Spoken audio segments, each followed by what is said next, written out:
hey. Hey, whoo-wee. Shots fired. Shots fired. Near the prison where Ghislane Maxwell is. Shots fired. You mean where they don't have no gates or nothing? Look at the gates around the prison. Oh, wow. Oh, okay. I feel a setup coming, y'all. Come on. I feel a setup coming. Oh, this one won't let me. Hold on. Oh, my God. This one won't let me do what I normally do.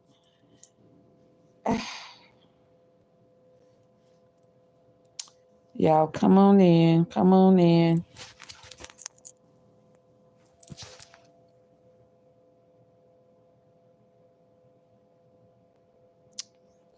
Oh, my goodness.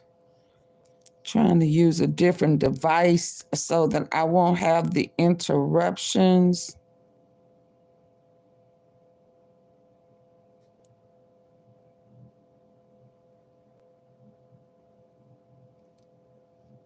And I may not be able to do it the way I want to do it.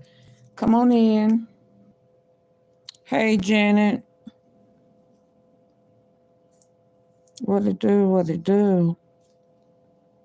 I'm trying to put it on a different device, but this one do not allow me.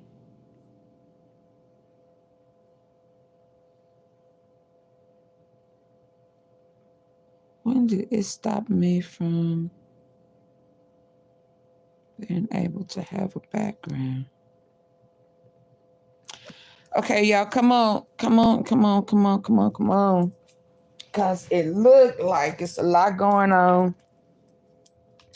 with Dumpty Wumpty. And there was a shooting near. What else is going on with Ghislane Maxwell? Hold on. Fox, that would be.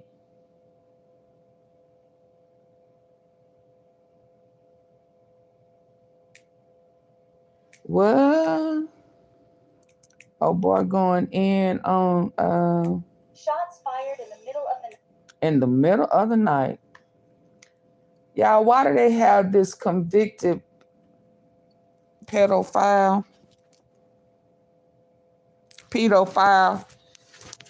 at a prison where there is no gates, no protection for her, other people around her? You know what I mean? Where they do that at? Where they do that at? There is no protection.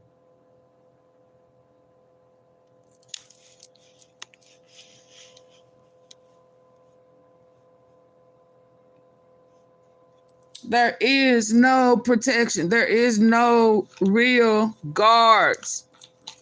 I saw something where they was talking about beefing up security now that she is there. But so now the taxpayers are having to pay for more security because Trump don't want his name just steps from where one of America's most and his partners, homegirls and homeboys, released because they got a whole child sex trafficking ring going on. So people who was like credit cards or, you know, stealing from the bank, writing big checks they knew they didn't have, in here with a triple, quadruple pedo madam. And then they, you know, they can't even, oh, this is just the craziest shit. Y'all, please come in, hitting the like button. Let's hear this. Middle of the night, just steps from where one of America's most infamous shots fired in the middle of the night. Just steps from where one of America's most infamous inmates in the middle of the night, close to the Mexico border. Lord. is locked up. Early Saturday morning. Hold on, y'all. Come on in, hitting the like button, so we can talk about what's going on the cool. There is no, they don't even have a tower. This is a prison dormitory, dorm. They are having to beef up security because she is there.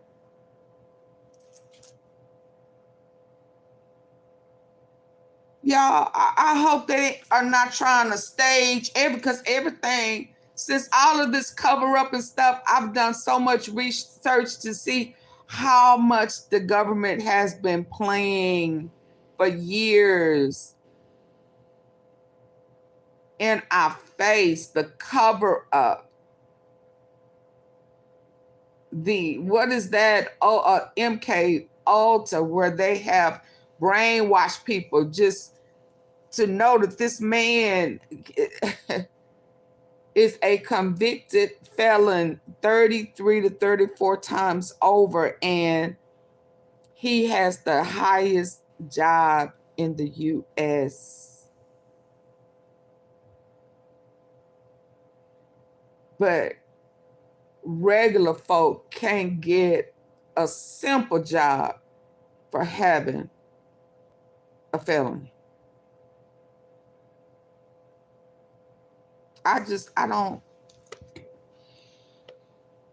And so they allowed him to do that because they knew they needed a crook.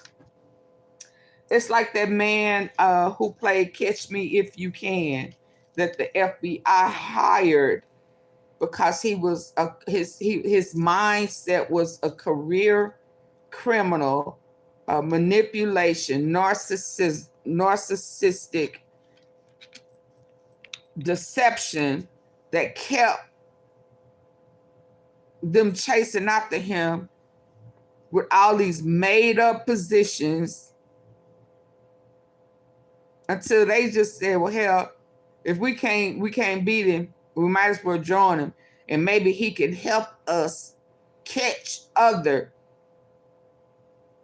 career-minded criminals.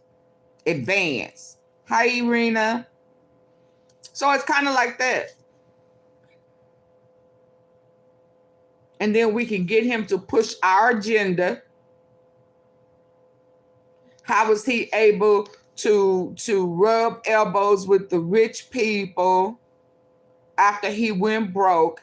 How did he get foreign countries to give him money, millions and millions of dollars? How did he do that? How are you able to negotiate? And you broke as hell. You are a broke bomb.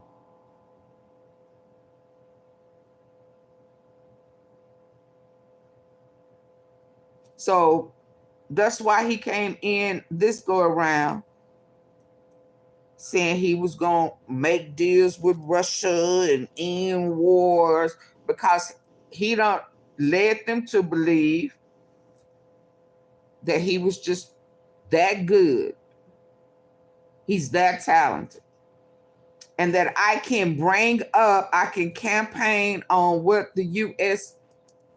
really want, and it's this Epstein file. We're going to campaign on exposing it, knowing good and damn well he was all over the place.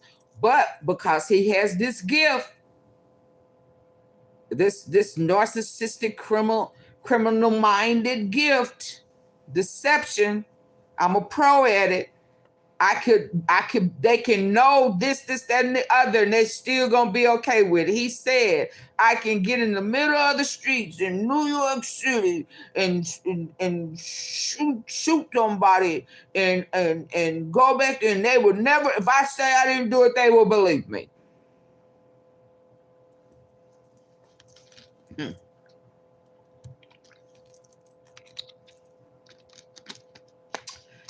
they said that Barack wasn't born in the U.S. and he said it, and the people they still will come in the comments talking about, oh yeah, Barack, he's not, he's this, he's that, because Trump said it. People just slow like that. Oh, there go pearls of wisdom. I haven't seen her in a minute. Let's go, y'all. Oh, I'm still talking because y'all ain't hit the like button yet.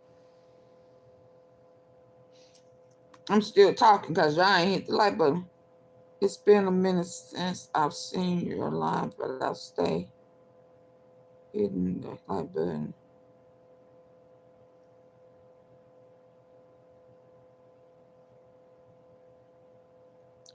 Shout out to Pearls of Wisdom. I just saw her comment. Oh, there go my girl Raya. She catching the replay on that. Okay, let's listen, y'all. Fired in the middle of the night, just steps from where one of America's most infamous inmates is locked up. Early Saturday morning, a shooting erupted near the federal. Fired in the middle of the night, just steps from where one of America's most infamous inmates is locked up. Early Saturday morning, a shooting erupted steps near the away. federal I can't prison get past camp the in Bryan, steps Texas. away, y'all. This is the I can't. Steps Steps away. There's no guards. Just steps from where one of America's most infamous inmates is locked up. Early Saturday morning, a shooting erupted near the federal prison camp in Bryan, Texas. This is the same minimum security jail where Ghislane Maxwell, the convicted accomplice of Jeffrey Epstein, is currently serving. It's fired in the middle of the night, just steps from where one of America's most infamous inmates is locked up. Early Saturday morning, a shooting erupted near the federal prison camp in Bryan, Texas. This is the same minimum security jail where Ghislane Maxwell, the convicted accomplice of Jeffrey Epstein, is currently serving her sentence. According to officials, gunfire was heard around 1:15 a.m. Prison officers responded immediately.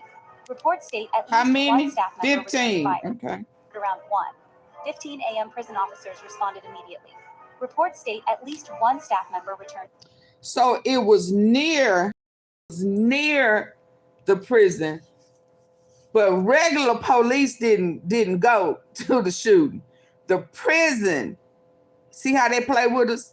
The 15 prison officers responded.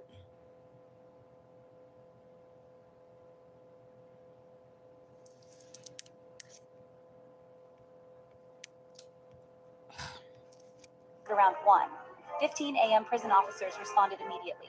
Reports state at least one staff member returned fire, but thankfully no staff or inmates were hurt. Okay, oh wow. So there was a shooting near, real close.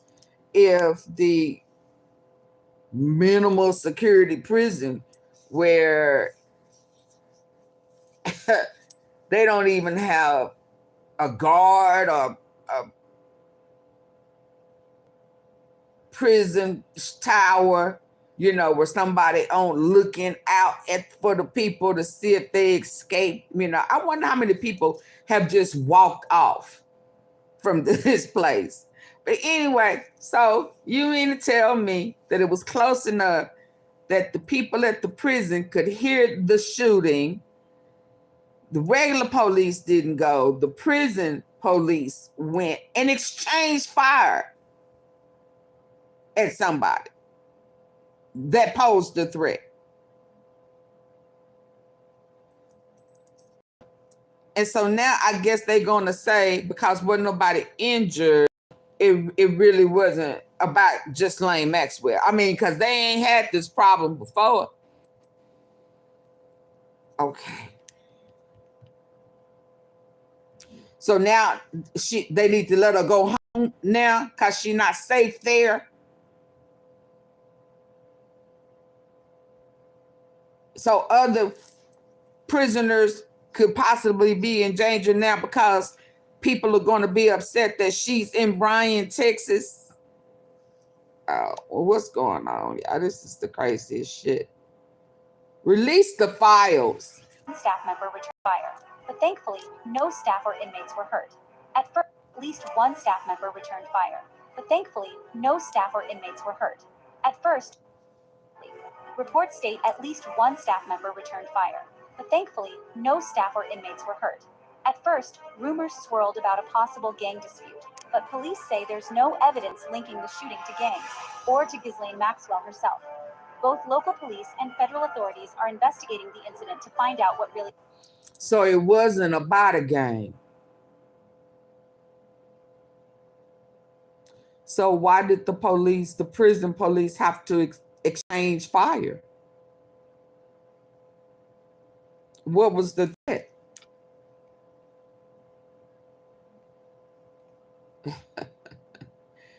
And why did they have to mention Ghislaine Maxwell? Why could it could have possibly been about somebody else in the prison?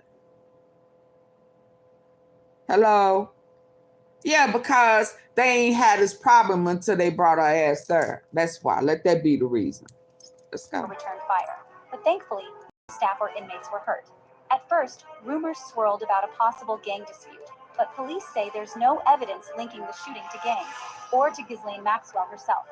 Both local police and federal authorities are investigating the incident to find out what really happened.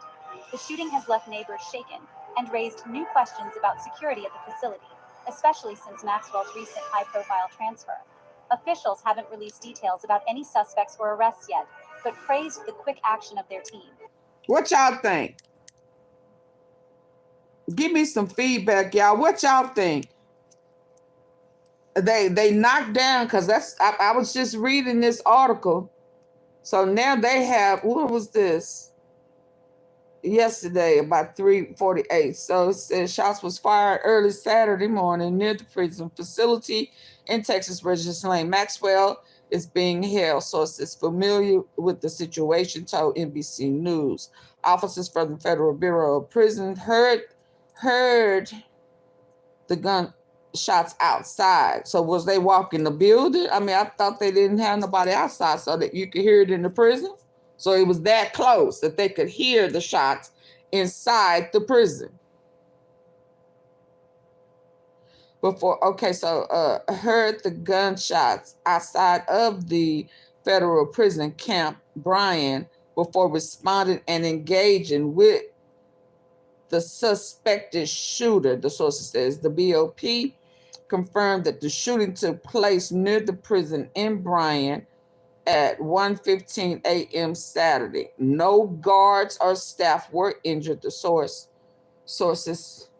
and the BOP said the shooting appears to be results of a block party near the prison where two rivals, so they don't lie, because now they're saying that ain't the case. But it's saying that there was a shootout.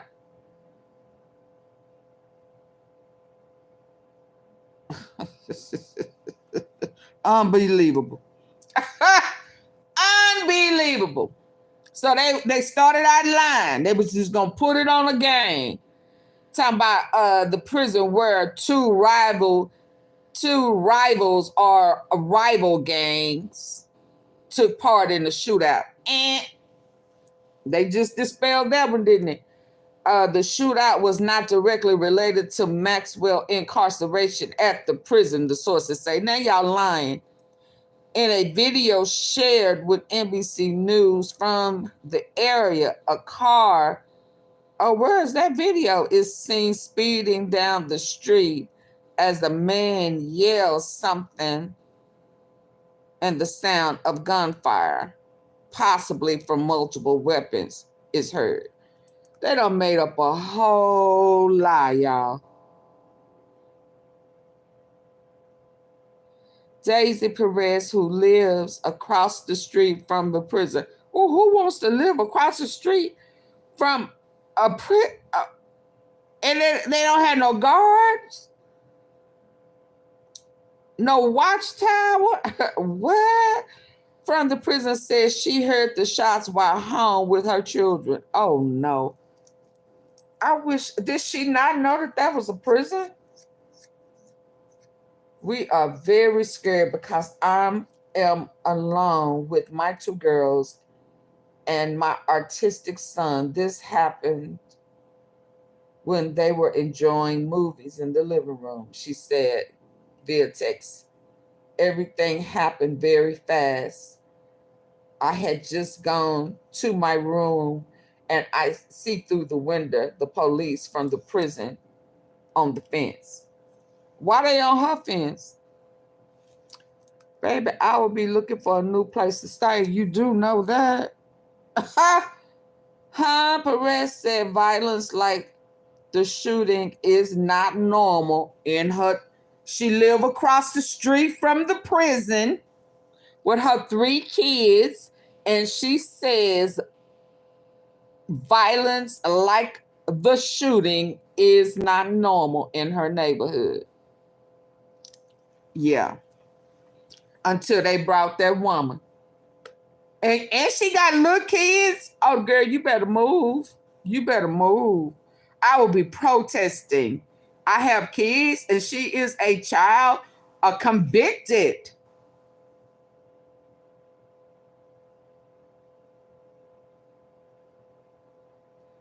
Minor ex-trafficker who went around their schools and waited for them? Oh, no, ma'am. I would have signs every day about her. Take her ass back. Release files so y'all can take her back to where she belongs. So now y'all gonna bring this shit in Texas. Oh yeah, cause Abbott is all up in Trump's, rear end, and he'll do anything for his trumpet. Yeah, he'll blow that horn, won't he? He will blow the trumpet. So he'll let that shit happen. That went down in Florida. So they just trying to find another location to continue what was going on in Florida, New York. Yeah. On them islands. And they finna move that shit to Texas. And then Epstein will come out of hiding. Yeah. AunTeaFee. Oh, I wasn't supposed to say that. I wasn't supposed to say that. Oh, my bad. Yeah, okay. Let's see what else to say. The BLP said in the statement that an investigation is ongoing. It's always ongoing. Which of these? It's always ongoing. We are deeply grateful to our staff and law enforcement partners for the rapid and professional response. Yeah, only reason why the prison would respond that quick because they felt like it was a threat for the prison. Maxwell moved to the federal prison camp. Brian earlier this month was met with backlash from those who said she should be held at a minimum security prison. Shouldn't. Wait a minute.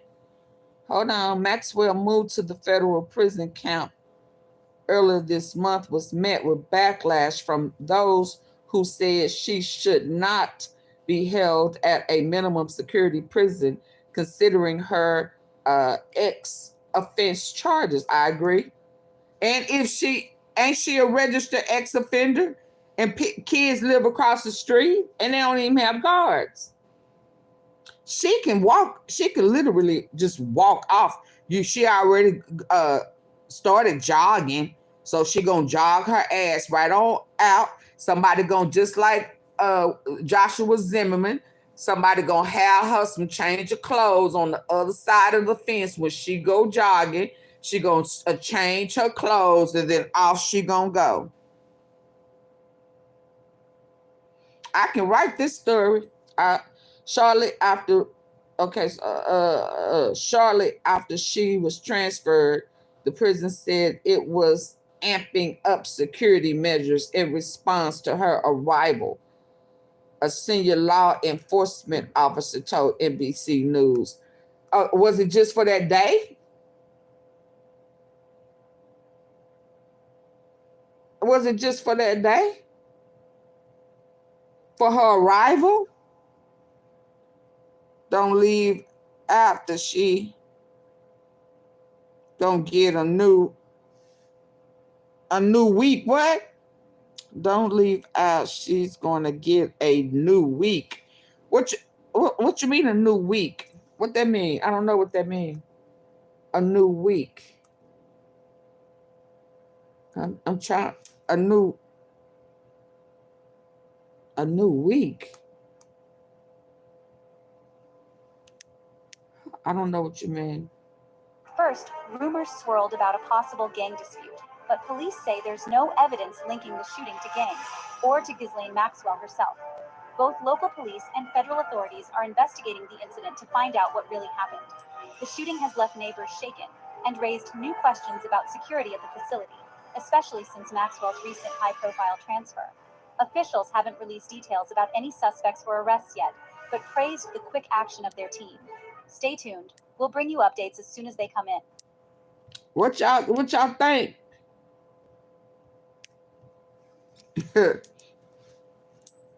What y'all think? Y'all think it was just a coincidence? I think y'all need to get the likes up. I think that. So what y'all think? Really, I'm serious. I mean, what y'all think? I ain't buying none of it. I'm not buying none of it.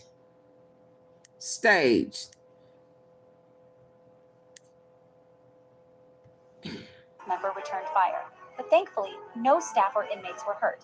At first, rumors swirled about a possible gang dispute, but police say there's no evidence linking the shooting to gangs or to Ghislaine Maxwell herself.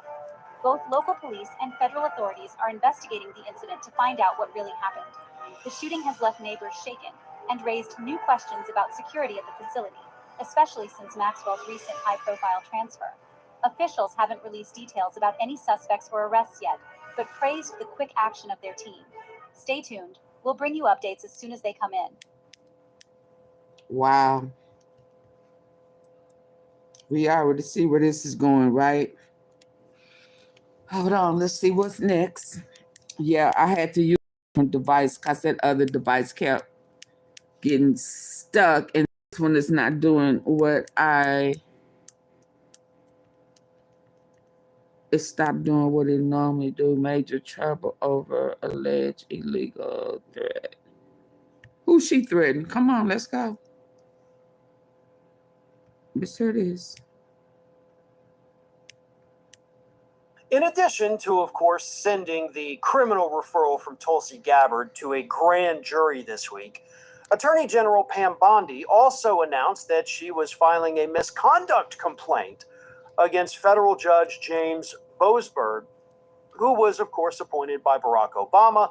Boasberg has also overseen countless cases against Donald Trump, both in his administration. He oversaw Capitol rioter cases, and he has basically been a thorn in Donald Trump's side for many, many years.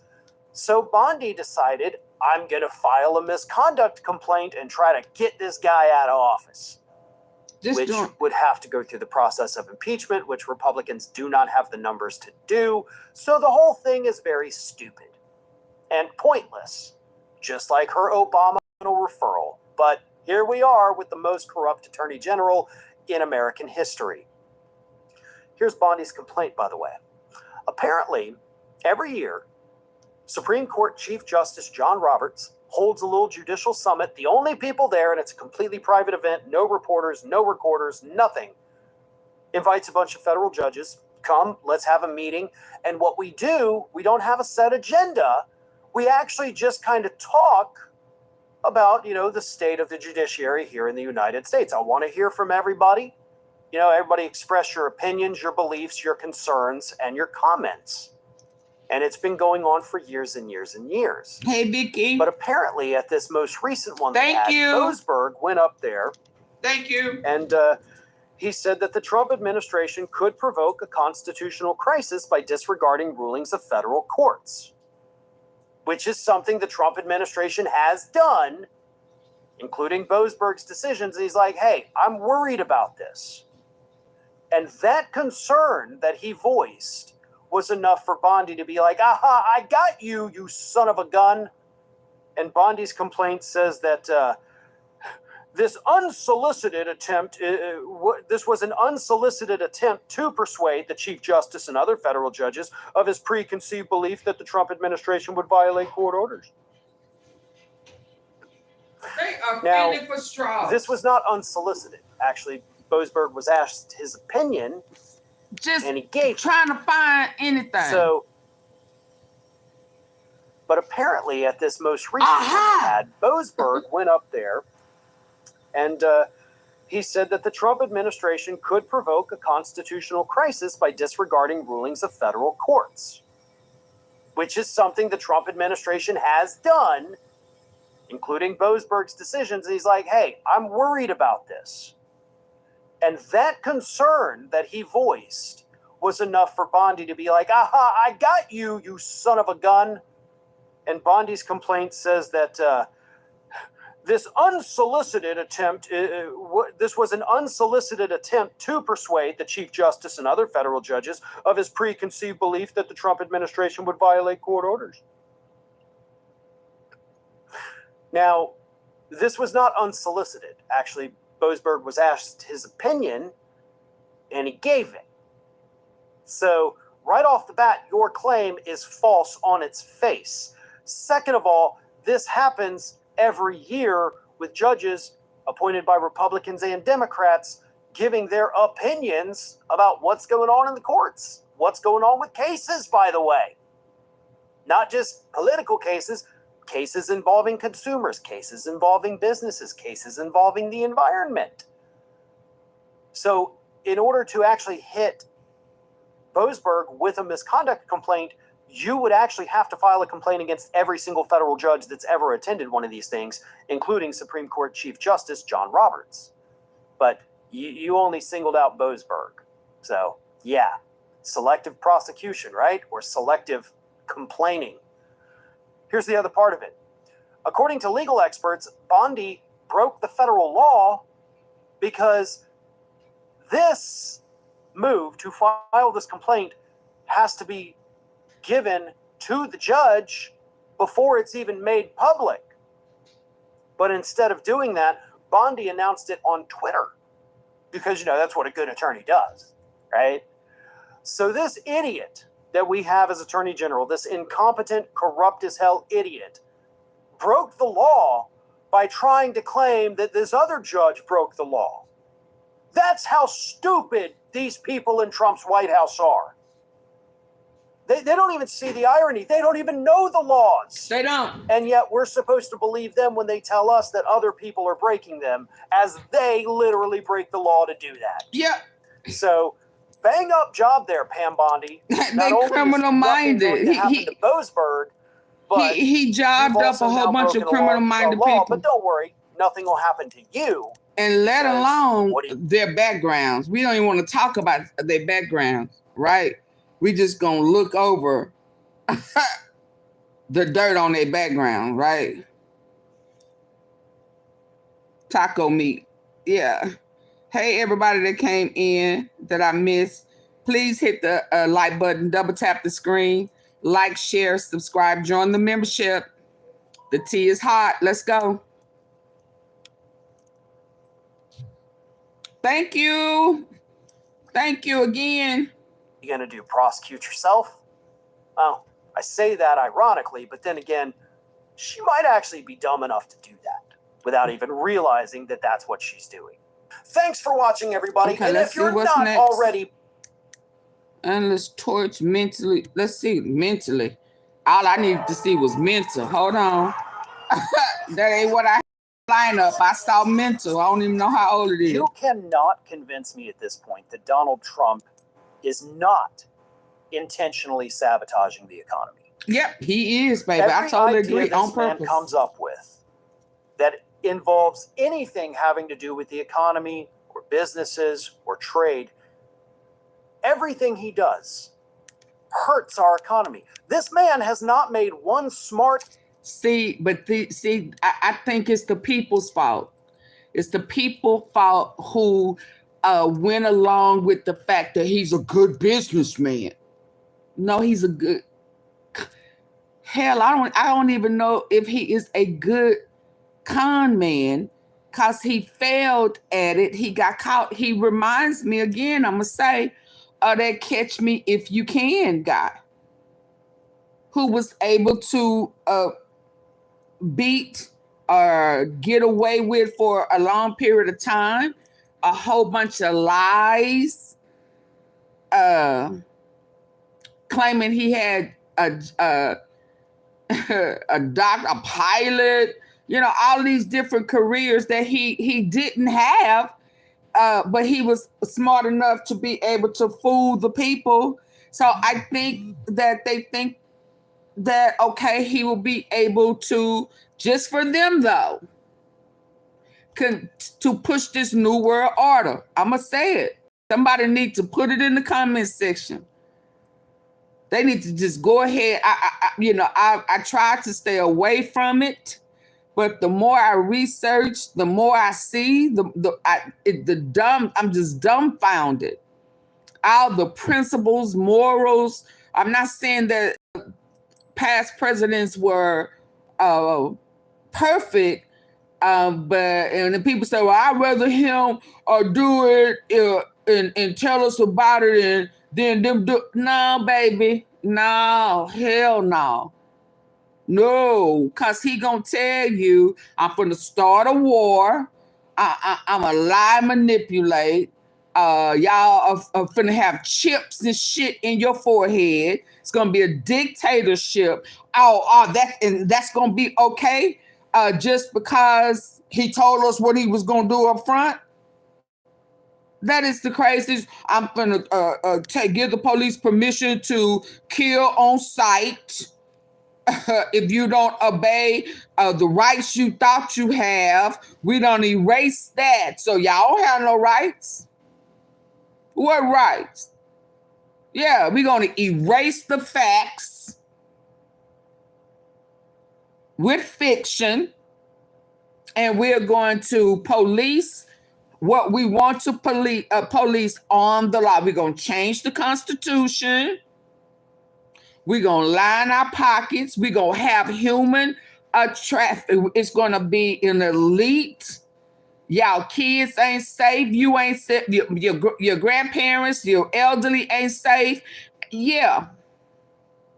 We're going to go back, like he said. They've been taking coochie cookies from men and women for millions and millions. You know he over exaggerate not by hundreds of thousands, but not even millions. He goes to trillions and gazillions, and he makes up words and shit. He's so infatuated with dollar signs, zeros. He adds and just goes in just on general conversation. But y'all saying that's okay because he's telling you up front. Oh, hold on. I'm gonna play. Let me play this. But I'm gonna let y'all hear intelligent some. or even neutral economic decisions since coming into office. And this week, he unveiled something that analysts are saying is going to accelerate America's economic decline. Mm-hmm. And it's this. Donald Trump, who, as we all know, hates immigrants, a very xenophobic and racist individual, has a new... And he is one. He is one 2 times over on both ends.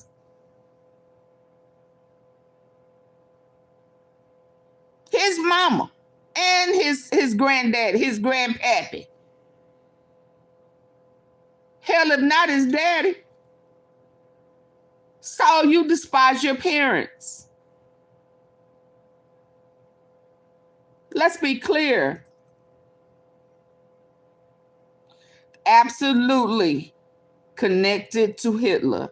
And it used to be he didn't want people to know that. That's why they changed their last name to Trump instead of the German Grumpt, whatever name he had. Absolutely, Dolores. He is of German descent. Absolutely. new plan that he wants to put in place. And this plan would involve foreign tourists who come into the United States having to pay a bond when they apply for their travel visa to come here. And that bond, you'd get it back when you leave. Why the fuck is no one talking about? But the bond would be, as Trump said, anywhere between $5,000 upwards of $15,000. America, wake up. Think about this for By a the second. time The majority German of people who get visas Germains to come over here to the finally United wake up, States Hitler are on had travel visas. taken It's over. not Yeah. student visas. It's not worker visas. It's travel visas. So the majority Hold on. very xenophobic and racist individual has a new plan that he wants to put in place. And this plan would involve foreign tourists who come into the United States having to pay a bond when they apply for their travel visa to come here. Mm-hmm. And that bond, you'd get it back when you leave. But the bond would be, as Trump said, anywhere between $5,000 upwards of $15,000. Think about this for a second. The majority of people who get visas to come over here to the United States are on travel visas, okay? It's not student visas, it's not worker visas, it's travel visas. So the majority of people applying for these things that would now have to pay $5,000 at minimum per visa are tourists. Families coming over here on vacation to go visit Disney World for maybe the first and only time in their lives. Or going to Las Vegas to blow, tens of thousands of dollars at the tables and just see what the bright lights of Vegas, the city that never sleeps, looks like. Actually, I think the city that never sleeps is New York, which is also a hub for foreign tourists. We want to see Times Square. We want to see the Statue of Liberty. We want to take in a Broadway play. These are people whose only goal is to come to the United States and spend money.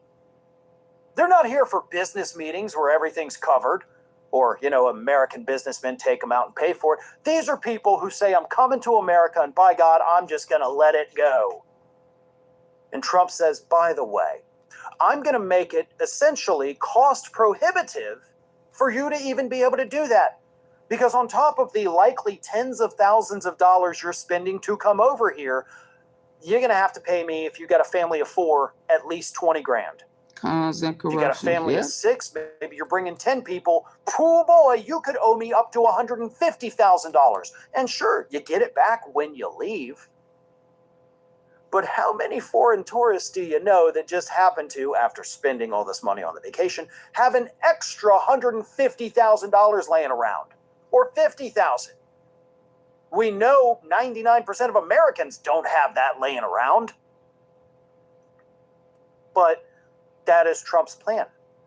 That's his plan, as the United States is already suffering from a very severe lack of foreign tourism that has already cost us tens of billions of dollars and is expected to cost us another $29 billion before the end of the year. We are losing billions because the foreign tourists do not want to come over here, Right. mostly because of Donald Trump. Absolutely. And now he wants to make it more difficult for them to even be able to do it. Mm-hmm. The only people, I guess, that would be able to come to this country would be the wealthy elite from other countries. And that's exactly the plan. Absolutely. See, Donald Trump wants to keep out the riffraff, right? The po folks. The people that actually come over here and spend the money at Disney World or in Vegas or hell, even in Dollywood. Those people that actually help prop up the tourism industry here in the United States. Trump doesn't want them. He wants the people. Millions of jobs are at risk. I live in a state, Florida, as everybody knows, where our number one industry is tourism, okay? And sure, a lot of it does come from just the rest of the United States. But down there in the I-4 corridor, right? Universal, Disney, SeaWorld, all of that. Fun Spot USA. A lot of foreign tourists there. If you've ever been to Universal Orlando or Disney World, you know that there's a lot of foreign tourism there. Legoland down in Orlando, tons of foreign tourism. And it's drying up. Guess what? They was in a collaboration with Disney. I showed y'all that to Epstein Island. Disney was a part of the elite cover-up with this child or minor trafficking. That's why Disney catered to kids. Yeah. Vegas. You know, depending on what videos you see come across your reels, you got people saying Vegas is dead. That's what they say. And a lot of Vegas, I go there multiple times a year, is foreign tourism. New York City, I've also been there this year. Lots of foreign tourism. Trump is causing all of it to dry up. And that was before his idiotic bond payment plan. So again, I will say this. There is nothing you can say to convince me that Donald Trump is not intentionally sabotaging the economy, because at this point, it seems pretty obvious that he wants us all to suffer. Thanks for watching, everybody. Absolutely. And if you're not... Hold on. So...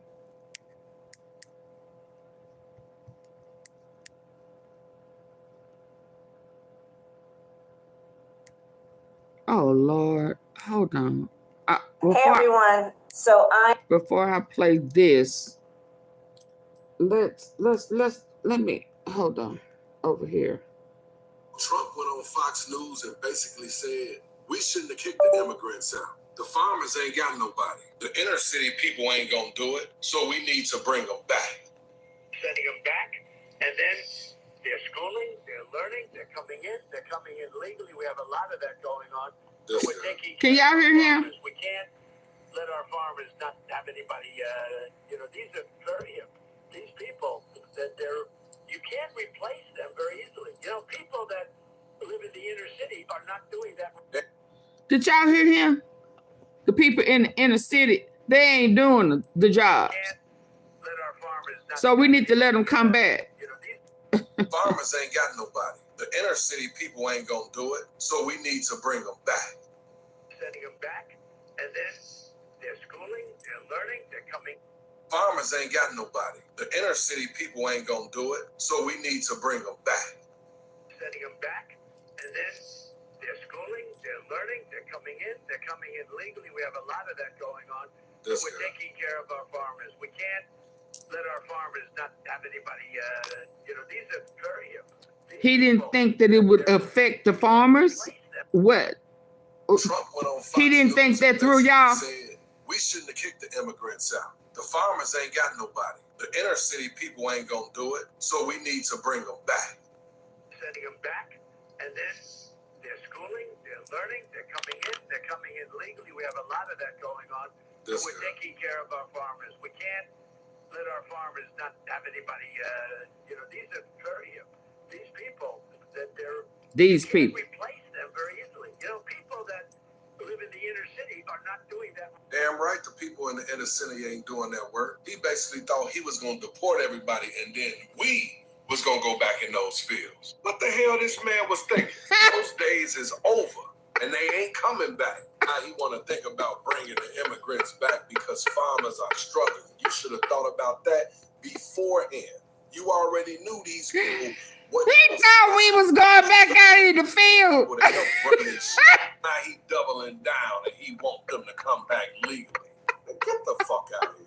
Trump went on Fox News and basically said, we shouldn't have kicked the immigrants out. So now he gonna want them to pay that bond or whatever the other cat was talking about. So he gonna want, when he said they gonna come back legally, that's paying a bond. They're coming in legally, sending them back, and then they're schooling, they're learning, they're coming in legally. We have a lot of that going on. We're taking care of our farmers. We can't let our farmers not have anybody, these are very... These people that you can't replace them very easily. People that live in the inner city are not doing that. Damn right, the people in the inner city. So that's why he had a culture shock with that labor, the numbers. There'd been no jobs. What the hell this man was? Yeah. yeah, the numbers didn't look like what he thought it was gonna look like. Or either you just played in their face. I don't know who face you played in, but if you thought the inner city was going out into the fields,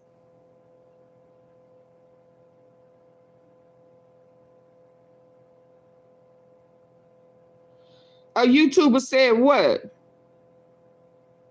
Sheila, a YouTuber said what? So I guess he said we're gonna cut, we're gonna make it hard, and yeah, I was telling my sister today, all this stuff I'm hearing about food and stuff, I didn't tell her I was really I told her I ain't never been about that country, but buying some land and living on my land and give me a garden and grow my own. Yeah, the way they playing with food and the way they playing with the hey Henry Hill and the way they playing with the depopulation, intentionally injecting lettuce and tomatoes and Gates trying to monopolize the land for farms so he can spray it with poison. Well, what the fuck does he eat? Fauci was over all of the, just about all of these experiments and shit, and you know, the 3-letter words, and now the code 19 and all that stuff. I said So anybody feel will be after I buy me some land and harvest my own food. Yeah, how about that? Those days is over, and they ain't coming back. Now he want to think about bringing the immigrants back because farmers are struggling. I don't know what that is. You already knew these people wasn't gonna survive because you took. Yeah, I don't know what that is. You need to write words that we recognize. Want them to come back legally. Kahalia. Yeah, that don't work for me over here. Hold on. And why do everybody get taken out whenever these people? Oh man, everyone should read the book, The Creature from Jekyll Island. Everyone should know about the meeting that took place off the coast of Jekyll Island in the early 1900s. Everyone should know about the Federal Reserve Act. Everyone should know about Woodrow Wilson. Everyone should know about J.P. Morgan. Everyone should know about the Carnegies, the Rothschilds, the Warburgs. Everyone should know about the Waltons. Everyone should know about the Vanderbilts. Everyone should know about these are the names of, you know, of course, the Rockefellers. Again, very critical about the Rockefellers, John D. Rockefeller and all the rest of them, Carnegie and the rest of them. You must know about these. Why? Because they shaped the modern world that we currently live in. From the financial area to the educational system to the agricultural system to the very banking itself. They shaped it. So while a lot of us are arguing, we're not realizing the people who quite literally put this thing together are the ones who have perpetuated exactly where we are to this very moment. Then we can say, oh, these people want to get rid of over 4 billion human beings on the planet, including white folks. Y'all hear that? Including what? And why do everybody get taken out whenever these people? Oh man, everyone should read the book, The Creature from Jekyll Island. Everyone should know about the meeting that took place off the coast of Jekyll Island in the early 1900s. Everyone should know about the Federal Reserve Act. Everyone should know about Woodrow Wilson. Everyone should know about J.P. Morgan. Everyone should know about the Carnegies, the Rothschilds, the Warburgs. Everyone should know about the Waltons. Everyone should know about the Vanderbilts. Everyone should know about these are the names of, you know, of course, the Rockefellers. Again, very critical about the Rockefellers, John D. Rockefeller and all the rest of them, Carnegie and the rest of them. You must know about these. Why? Because they shaped the modern world that we currently live in. From the financial area to the educational system to the agricultural system to the very banking itself. They shaped it. So while a lot of us are arguing, we're not realizing the people who quite literally put this thing together, put this machine together, perpetuated exactly where we are to this very moment. Then we can say, oh, these people want to get rid of over 4 billion human beings on the planet, including white folks. Including who? Including them? So it ain't a racial thing. It's a people thing. What? What? What in the hell is going on? They did this on purpose? Hold on, y'all. Why I get set up over there? Let's go back over here. Let's hear this one. Full transparency. Who are now all of a sudden so full Lord. transparency, but I have to say, Maria, I laugh at the Democrats who are now all of a sudden so interested in the Epstein files. For 4 years, Joe Biden and the Democrats did absolutely nothing about this. Yeah, they didn't say nothing about it either. Jeffrey Epstein had a lot of connections with left-wing politicians and left-wing billionaires, and now President Trump has demanded full transparency from this, and yet somehow the Democrats are attacking him and not the Biden administration, which yeah, because if he wouldn't have brought it up, the right move for Comer to send subpoenas to the Clintons. Hold on, Vance. Had he not campaigned on it, sir? Yeah, because if he had not campaigned on it, he probably would not have gotten in office. Although they saying that the numbers, analysts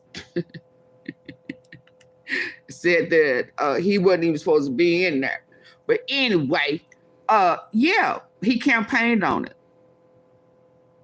So we're not talking about Biden. Why do y'all keep going there? Why is that always your talking point?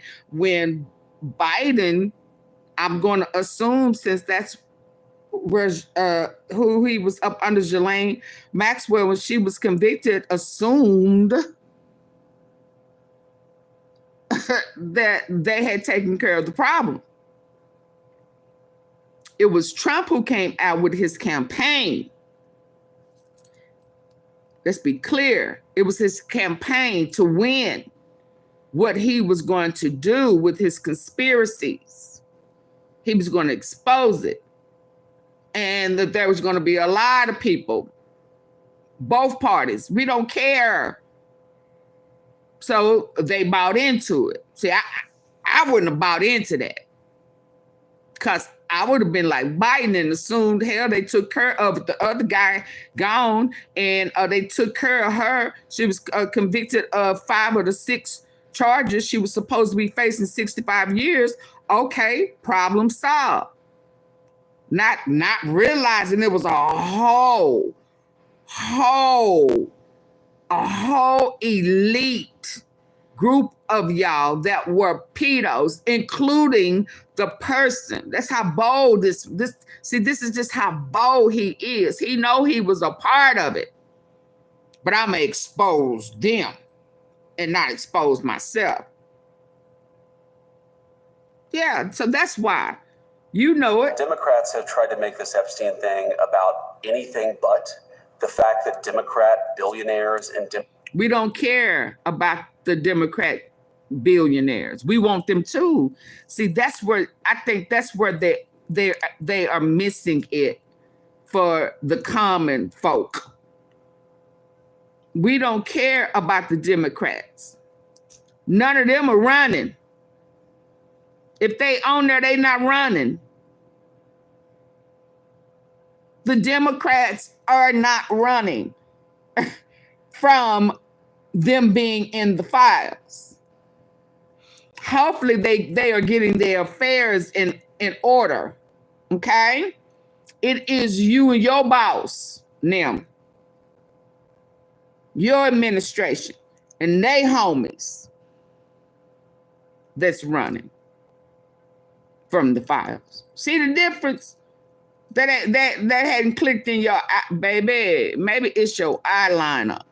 You know, I don't know. You know, yeah, I don't know what's making you be late to the party. I'm sorry, y'all, because I was finna chime in on that eyeliner and drop the device. So sorry, because I was finna chime in on that liner. Yeah, that Estee Lauder.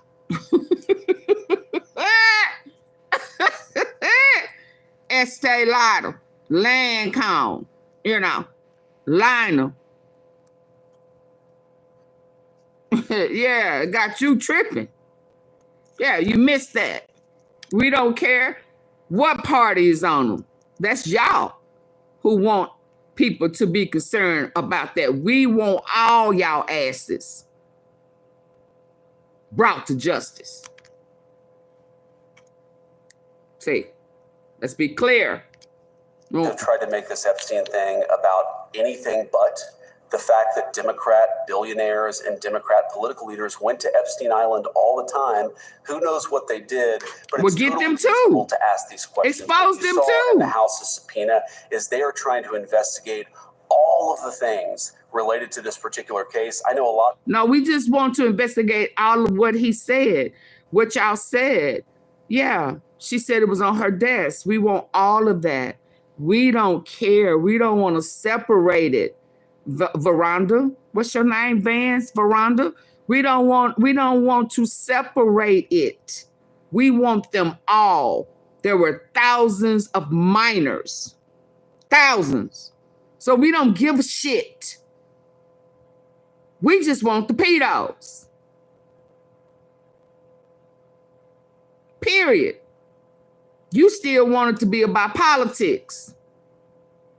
That's y'all problem. Y'all thought Trump thought that this time, just like is it Maybelline? Revlon Maybelline, Cody. Don't feed yeah, we don't care about none of that. But see, this time he thought it was gonna be like any other time. Hell, I could put I know I'm in it, and they're gonna believe anything I said, and we can move the goalposts in about a week or two, and they will forget about it. Wrong answer. We ain't forgetting about shit.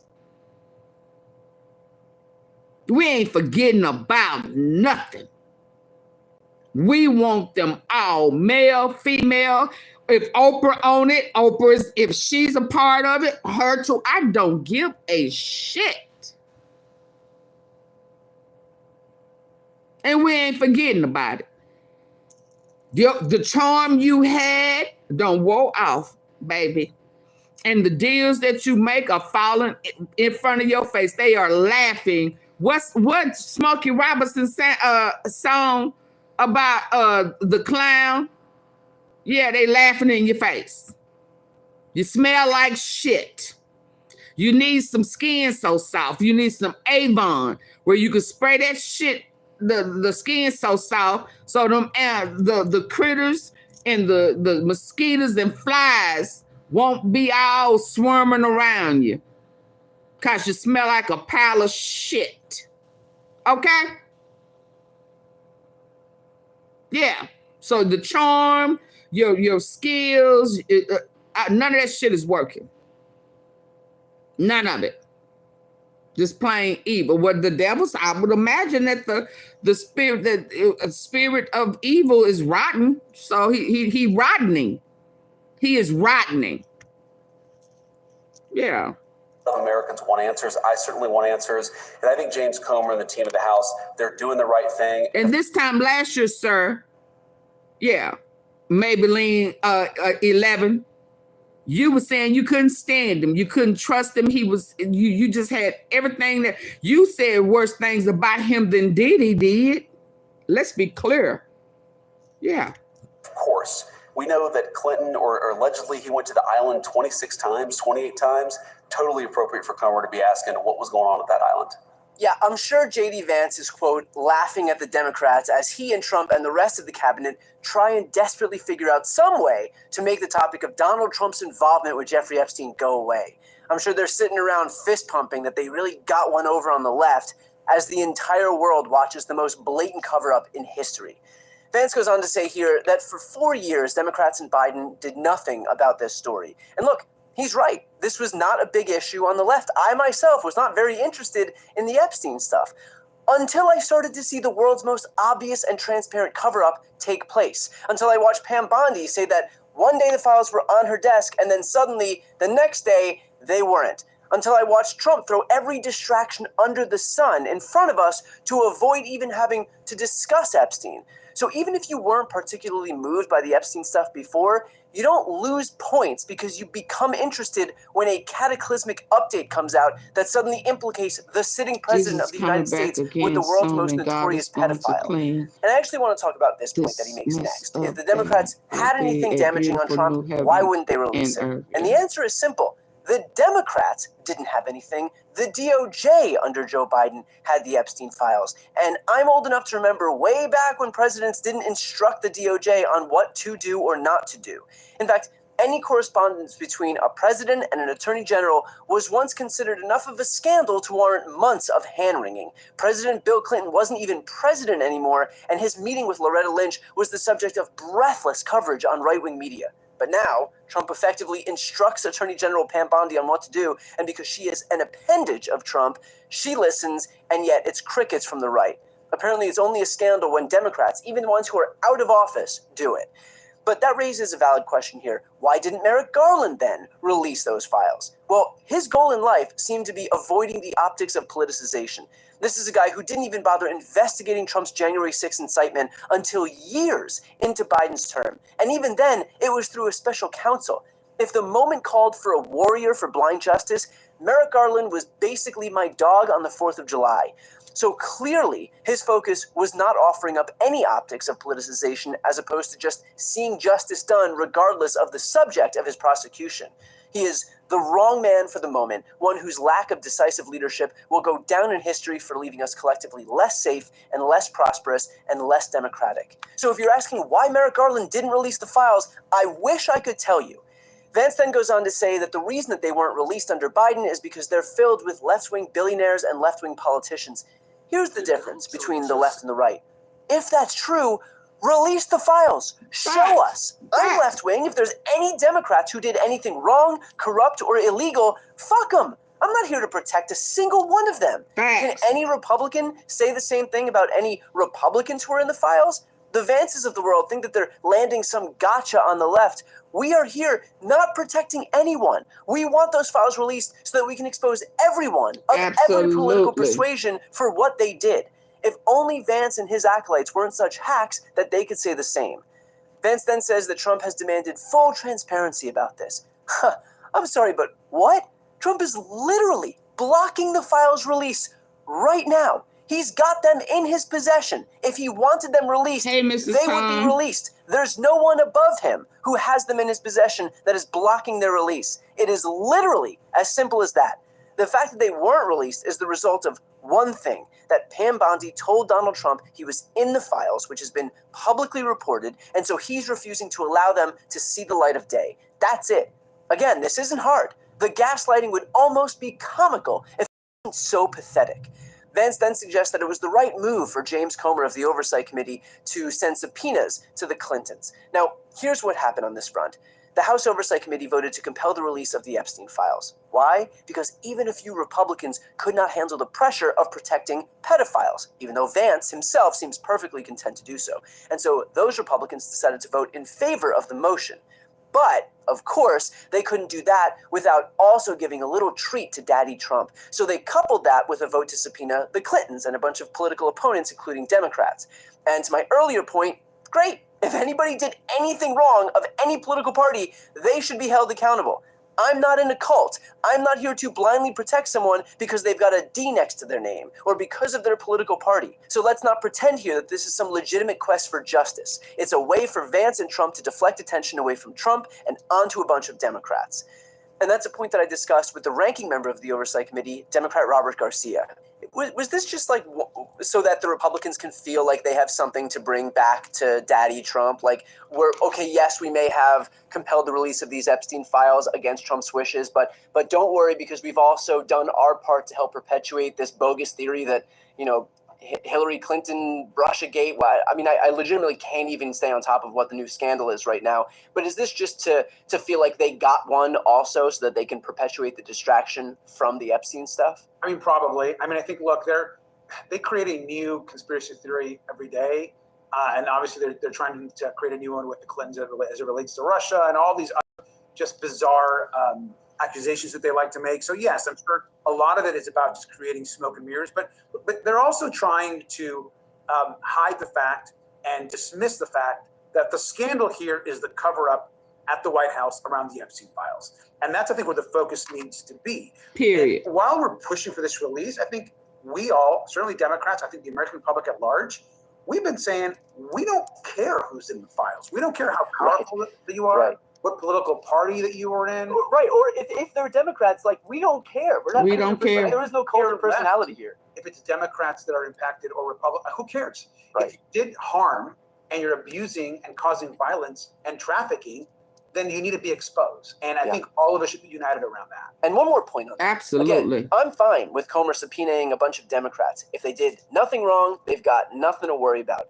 But if we're really interested in doing a big, wide-ranging investigation to get to the truth of the matter, why not also subpoena Alex Acosta, Trump's first-term labor secretary, who literally struck the sweetheart deal that allowed Epstein to face only one criminal count and then stay out of prison 6 out of 7 days per week? Seems like somebody worth talking to, right? But of course, no subpoena for him because he's linked to Donald Trump. And even though Vance is claiming that they want all of this transparency, and Barr, that transparency only extends let us not forget about Barr, Bill Barr, who was over the prisons.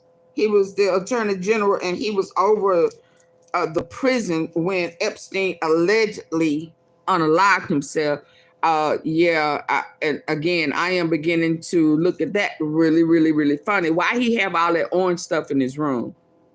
If he was already, mentally incompetent. Why? Yeah, I'm not buying none of it. I need, let's go. Democrats. Doesn't extend to any Republicans. Convenient, huh? Mm-hmm. The reality is that J.D. Vance is well aware that he is gaslighting his own supporters with the help of Maria Bartiromo. But again, it's not about the truth. It is about protecting one man. That's it. Remember, there used to be a time where J.D. Vance himself was clear-eyed about releasing the files. Everybody in politics has a vice that's much worse than alcoholism, is the way that I put it. But we release the list. Seriously, we need to release the Epstein list. That is an important thing. But then again, that was him just saying whatever he had to say to fool the rubes in his base. And now that Trump is in the files, suddenly Vance has no interest in releasing them anymore. And not only do he have no interest, he tries to act like he don't know why it's important to us now. It wasn't important when Biden was in office. Oh, yeah, but just go back to when you said what you said. Was Biden in office? Yeah, but you wanted it, right? Yeah, so that same energy, keep it. Yeah. Yeah, keep that energy you had when you were sitting up, with your legs all crossed and your Maybelline number 11 on your eyes. Yeah, keep this energy, Vanessa. But we release the list. Yeah, release it. Seriously, we need to release the Epstein list. That is an important thing. But then again, that was him just saying whatever he had to say to fool the rubes in his base. And now that Trump is in the files, suddenly Vance has no interest in releasing them anymore. It is a protection racket. That's what this MAGA GOP has devolved into. They ran a protection racket for an elite, a minor human trafficking. Let's be clear. For a bunch of elite PDF filers. Ability for the victims of pedophiles, and now they are protecting the pedophiles themselves. You said, did I see what? Hold on, let me.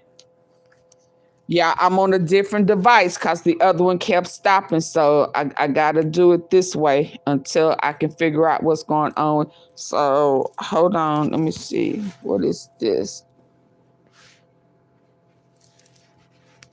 So did I see Michael said that the competition Orange Man and Epstein had between them to see who could sleep. Oh, it's right here, baby. I got it. Right over here. But before I show you that one, yeah, I got it. It's over here with the good stuff. I need for y'all to hear this with your good ear. Y'all got y'all good ear on? the quiet part out loud. Listen. I don't care how, but you have to get out and vote. And again, Christians, get out and vote just this time. Did he say just this time? You won't have to do it anymore. 4 more years, you know what? It'll be fixed. It'll be fine. He said you won't even have to do it no more. I love you, Christians. I'm not Christian. He said, I'm not Christian. Are y'all listening with y'all good ear? I just need for y'all to listen with your good ear. I don't care how, but you have to get out and vote. And again, Christians, get out and vote just this time. You won't have to do it anymore. 4 more years. Why you won't have to do it no more? It'll be fixed. It'll be fine. fixed. You won't have to vote anymore, my beautiful Christians. I love you, Christians. I'm not Christian. He said, I'm not Christian. You gotta get out and vote. But get out and vote. 4 years, you don't have to vote again. So now he playing in the Christian's face. Y'all hear that? Y'all hear that? You won't have to do it anymore. 4 more years, you know what? It'll be fixed. It'll be fine. You won't have to vote anymore, my beautiful Christians. I love you, Christians. I'm not Christian. I love you. Get out. You gotta get out and vote. In 4 years, you don't have to vote again. In 4 years, you won't have to vote again.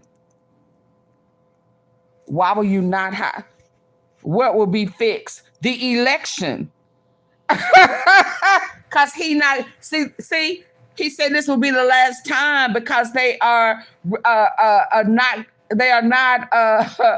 going by the Constitution. They're not going by the laws of the land. Yeah. So he's saying he ain't going nowhere. He done got $200 million ballroom. He fixing up the White House like that's his house. He done added gold trimming and shit. That's his house. He ain't going nowhere. No. He don't want the rose garden no more. Them damn bugs and shit be all around me and swerving. They let folk know I'm funky and stinky and don't like taking a bath because I really can't reach back there or down there. I'm shitting on myself. The diapers are leaking, all of that. So get them bees, yeah. Get the rose garden up out of here. It brings them bees and shit here. So yeah, put a $200 million ballroom. Yeah. And I can be able to have them meetings with all the elites and y'all can bring them little kids over here from other foreign countries.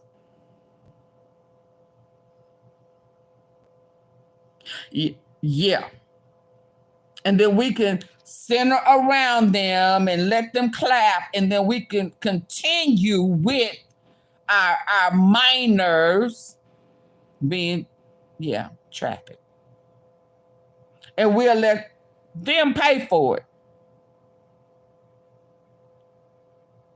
He said, I'm not a Christian. You won't. But I need for y'all this to be the last time. Out and vote. And again, Christians, get out and vote just this time. You won't have to do it anymore. 4 more years, you know what? It'll be fixed. It'll be fine. You won't have to vote anymore, my beautiful Christians. I love you, Christians.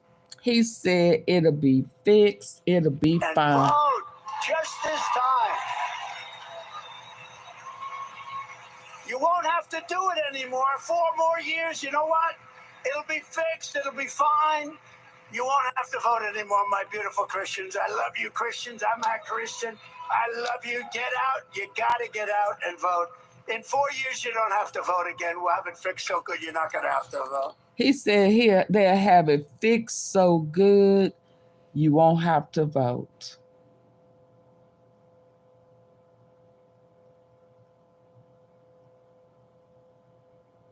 Yeah, that came out of his mouth. That came out of his mouth, y'all. Hey, Keith. Hey, everybody. Please hit the like button so I won't have to abruptly end it. Cause my regular tea sippers, come on, y'all. Support the platform. Hit the like button. Double tap your screen. Like, share, subscribe, join the membership, Cash App, Super Chat, Super Sticker.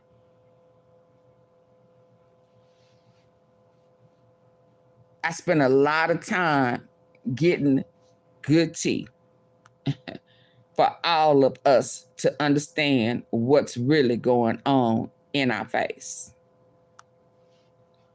Mr. Talco, do you know how much money a day Mr. Musk will receive from the federal government for his contracts? No. The answer is $8 million a day. Just last year, Mr. Talco, do you know how much money a day Mr. Musk will receive from the federal government for his contracts? No. The answer is $8 million a day.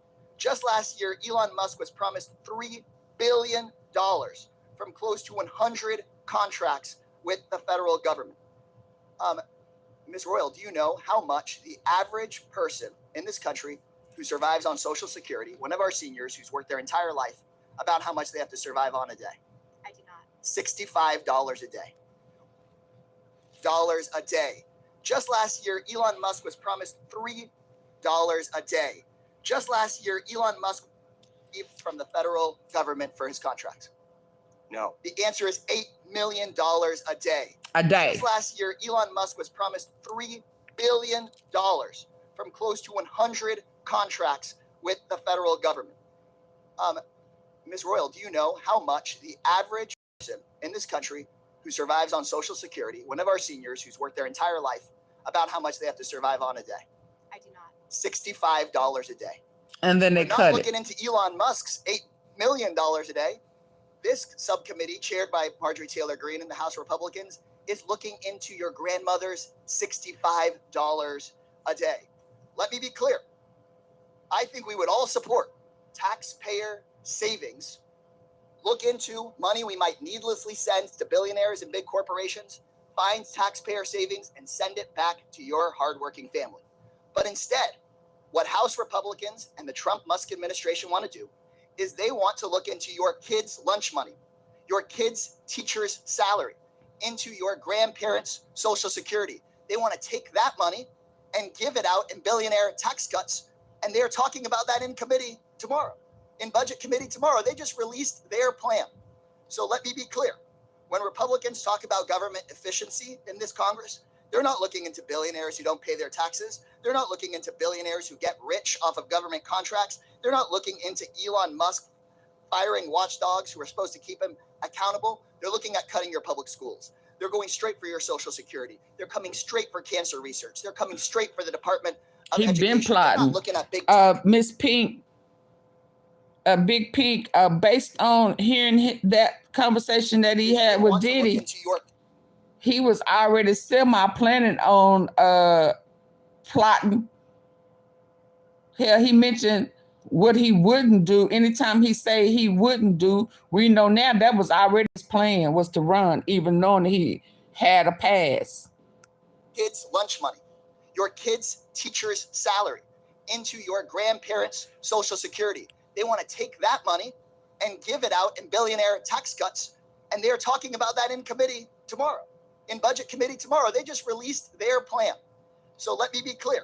When Republicans talk about government efficiency in this Congress, they're not looking into billionaires who don't pay their taxes. They're not looking into billionaires who get rich off of government contracts. They're not looking into Elon Musk firing watchdogs who are supposed to keep him accountable. They're looking at cutting your public schools. They're going straight for your Social Security. They're coming straight for cancer research. They're coming straight for the Department of Education. They're not looking at big tech. They're not looking at big pharma because those people fund their campaigns. Mr. Talco, do you know? Absolutely. Hold on. Okay, y'all. I don't know. I'm almost out of warnings about getting the likes up.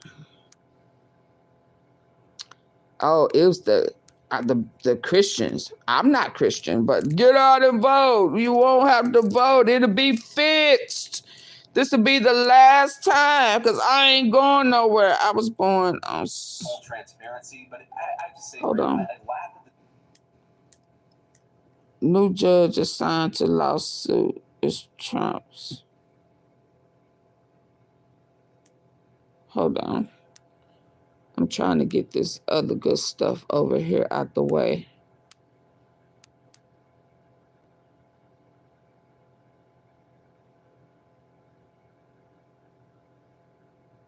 Hold on. I don't remember what this is. $100 billion for Pfizer of public funds.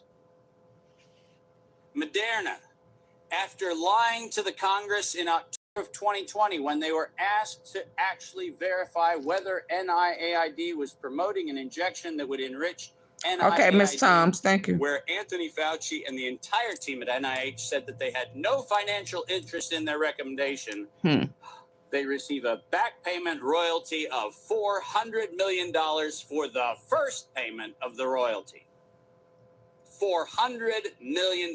Yeah, I heard this. More than any Institute of Health has ever received in a single payment for a single invention in the history of American medical research. And lo and behold, what do we receive after that? A request from the World Health Organization to expand its budget by 11% to make sure that the people who profited from it donate to it. And guess what they just did? They laundered the money right back. Problem is not the dollar bills. It's the bank robber. And the problem here is not health, and it's not public health, and it's not the suppression of information and the suppression of dissident views and the absolute unconscionable treatment of physicians around the world and academicians around the world who spoke out against this. That's not the crime. The crime is that we had criminal racketeers who conspired and developed a, quote, emergency. The same Criminal racketeers planned, manufactured, and did all agency capture to make sure that you were told criminal more who? than any Institute of Health has ever received in a single payment for a single invention in the history of American medical research. And lo and behold, what do we receive after that? A request from the World Health Organization to expand its budget by 11% to make sure that the people who profited from it donate to it. And guess what they just did? They laundered the money right back. Problem is not the dollar bills. It's the bank robber. And the problem here is not health, and it's not public health, and it's not the suppression of information and the suppression of dissident views and the absolute unconscionable treatment of physicians around the world and academicians around the world who spoke out against this.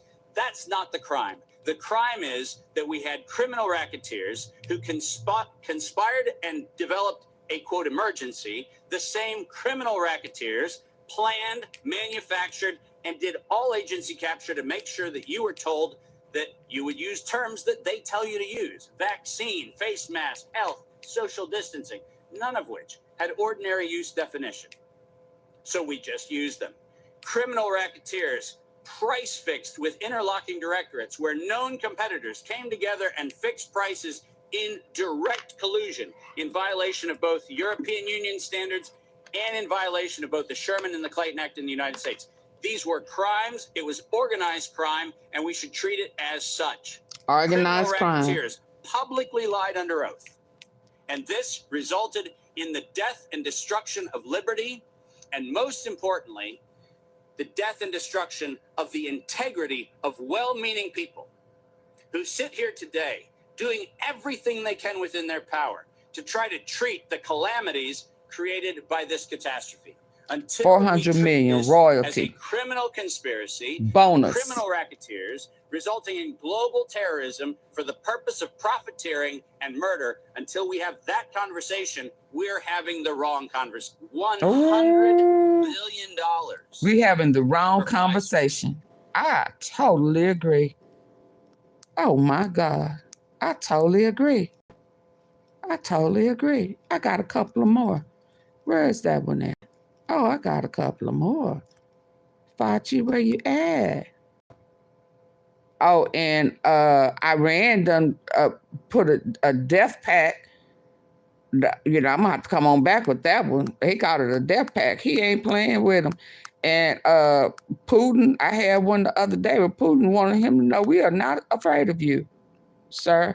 But hold on, since he talked about Moderna and okay. His bonus.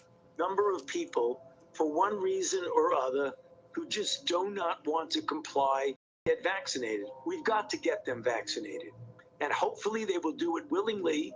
If not, there will have to be things that will essentially put pressure on them, such as you're not going to work in this particular agency or institution.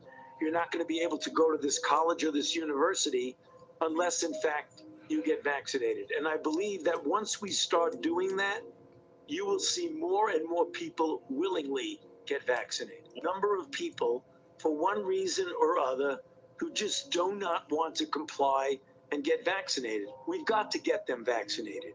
And hopefully they will do it willingly. If not, there will have to be things that will essentially put pressure on them, such as you're not going to work in this particular agency or institution. You're not going to be able to go to this college or this university unless, in fact, you get vaccinated. And I believe that once we start doing that, you will see more and more people willingly get vaccinated. Number of people, for one reason or... Hold on. Hold on.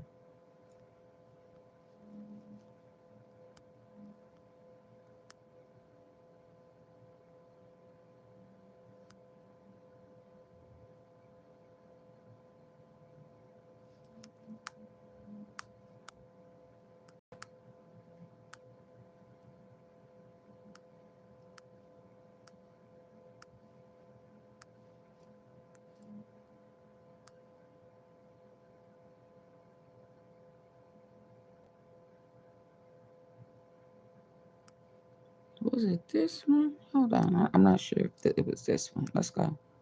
Why the fuck is no one talking about what Elon Musk just exposed on this podcast? Just listen to a pandemic with a fatality rate.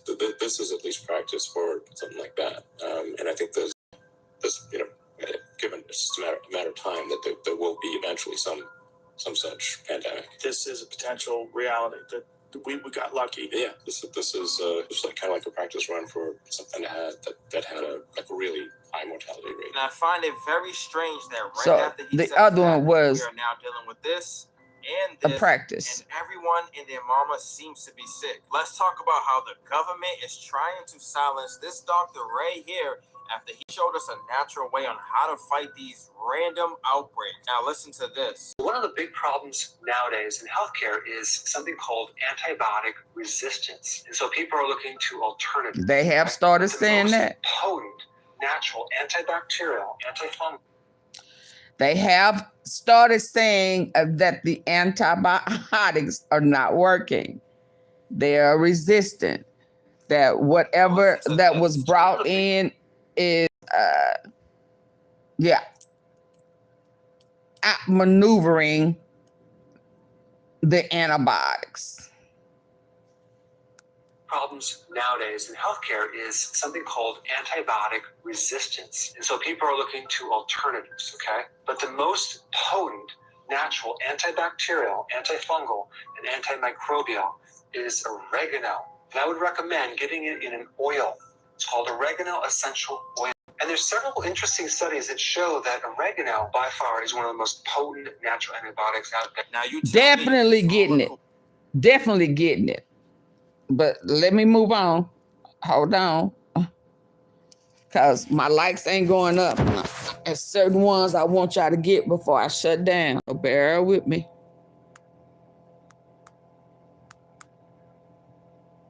Listen to this. Listen to this.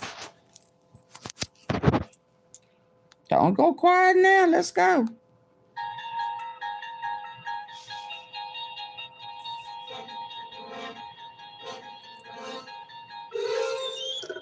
Is it a coincidence that Fauci was the doctor involved with the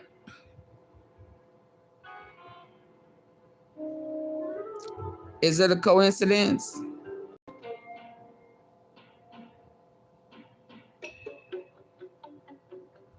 And remember, he got a $400 million first installment bonus. $400 million.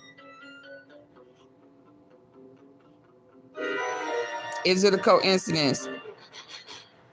I've been entertaining. Thank you. Please support the platform. Thank you. Is it a coincidence? With that music. Hold on. Do do do do do do do do. Hold on. Let's hear. Yeah, but I got some up here. Hold on. I want to make sure I get the older, stuff that I had. I got him. I got him. It's another one that I was just looking at. Hold on. Definitely need to get you. Let's just listen. Going back to Vietnam, you know, Vietnam doesn't have anything. There's no such thing as autism. In 1975. It was no such what? In 2001. There's no such thing. When Vietnam signed, going back to Vietnam, you know, Vietnam doesn't have anything. There's no such thing as autism. In 1975. Year 2000. Year 2001. There's no such thing. When Vietnam no such a thing? WHO. When Vietnam signed into the International Monetary Fund, the banking system, Bill Gates and the Gates Foundation introduced the vaccination program into Vietnam. Who? Bill Gates. The same man that's spraying all of the foods and McDonald's and Burger King and the potatoes. Vietnam signed into the International Monetary Fund. Spraying them. Bill Gates and the Gates Foundation introduced the vaccination program into Vietnam. There's no such thing. When Vietnam signed the WHO. So before that, there was no such thing as autism, and it wasn't. Autism. In 1975, year 2000, year 2001. There's no such thing. When Vietnam signed the WHO, when Vietnam signed into the International Monetary Fund, the banking system, Bill Gates and the Gates Foundation introduced the vaccination program into Vietnam. Now Vietnam has over a 300% rise in autism. Going back to Vietnam, you know, Vietnam doesn't have anything. There's no such thing as autism. In 1975, year 2000, year 2001. There's no such thing. Where did it come from? Signed the WHO. When Vietnam signed into the Where did it come from, y'all? Monetary Fund, the banking system. Bill Gates and the Gates Foundation introduced the vaccination program. The Gates Foundation. Into Vietnam. They came up with a cocktail. And the vaccination. Oh, okay. Oh, okay. Hold on. Oh, okay. By the way, Dairy Queen, there's no dairy at the Dairy Queen. Don't eat at Dairy Queen. Don't eat at McDonald's. Don't eat at Chick-fil-A. Don't eat at Burger King. Don't eat that chemical warfare. Thank God for Robert Kennedy Jr. going to ban putting chemical warfare in our foods and medicine. Oy vey. So finally, in 2025, after the Ronald McDonald Cancer House and all these bald-headed kids having chemo and radiation because McDonald's poisoned them, Burger King poisoned them, Kellogg's poisoned them, Post Cereal poisoned them, Chick-fil-A poisoned them. Allegedly. All these colored drinks poison the kids, and then they charge us to treat their cancer. Oh. Cancer is an industry. Quit eating poison. Welcome aboard, RFK. Welcome aboard, Donald Trump. Welcome aboard, conscientious thinking families. Get the chemical warfare out of your kids' diet, for starters, anyhow. Oh, wow. Dairy Queen, oh, my God. Oh, my God. And the killer part, y'all, is that it was on purpose. It was intentional. It was intentional. Oh, my God. Oh, my God. He says he was forced to make old food look fresh. That's why he secretly recorded his supervisor admitting tampering with best before dates is industry standard. Every store does the same thing. All the other stores do the same.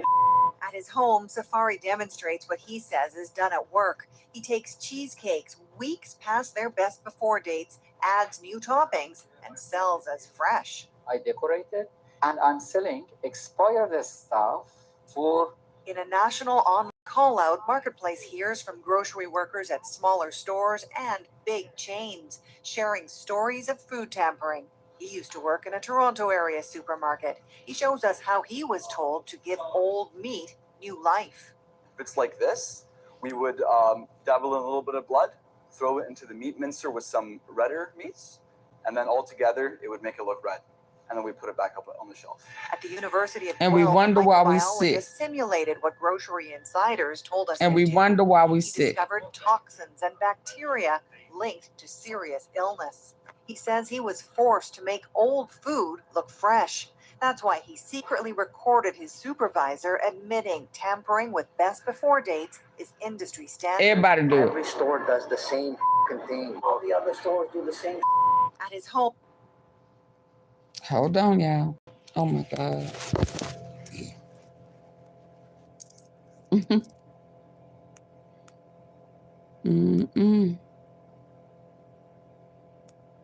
And we wonder why we sick. We wonder why we sick. And then you go to the doctor and then they give you a prescription. It is another full circle. It's just a circle. Hold on.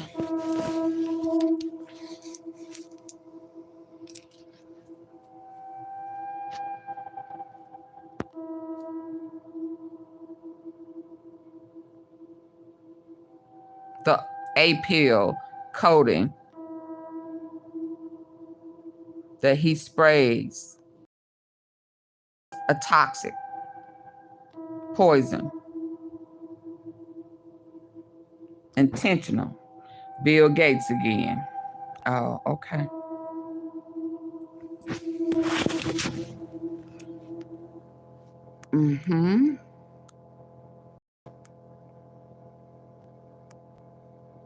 Hold on, let me see.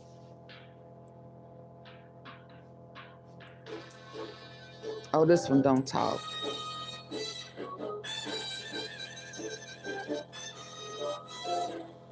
Oh, it don't. Okay, hold on. Let's show this one. To enslave your child, your wife, your mother. There isn't anything that you ever had. There isn't anything that you own.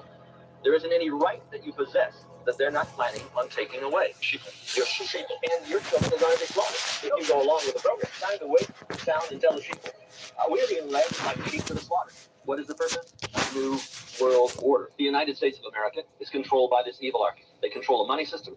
They control the State Department. They control the presidency. So they have a plan to give us a new age world global occultic religion. They're going to have been deceived so greatly that they'll actually think it's something good. In fact, the whole new age movement, the new world order crowd is telling people that the 666 mark of the beast is the most elite thing that could ever happen to them. No cash.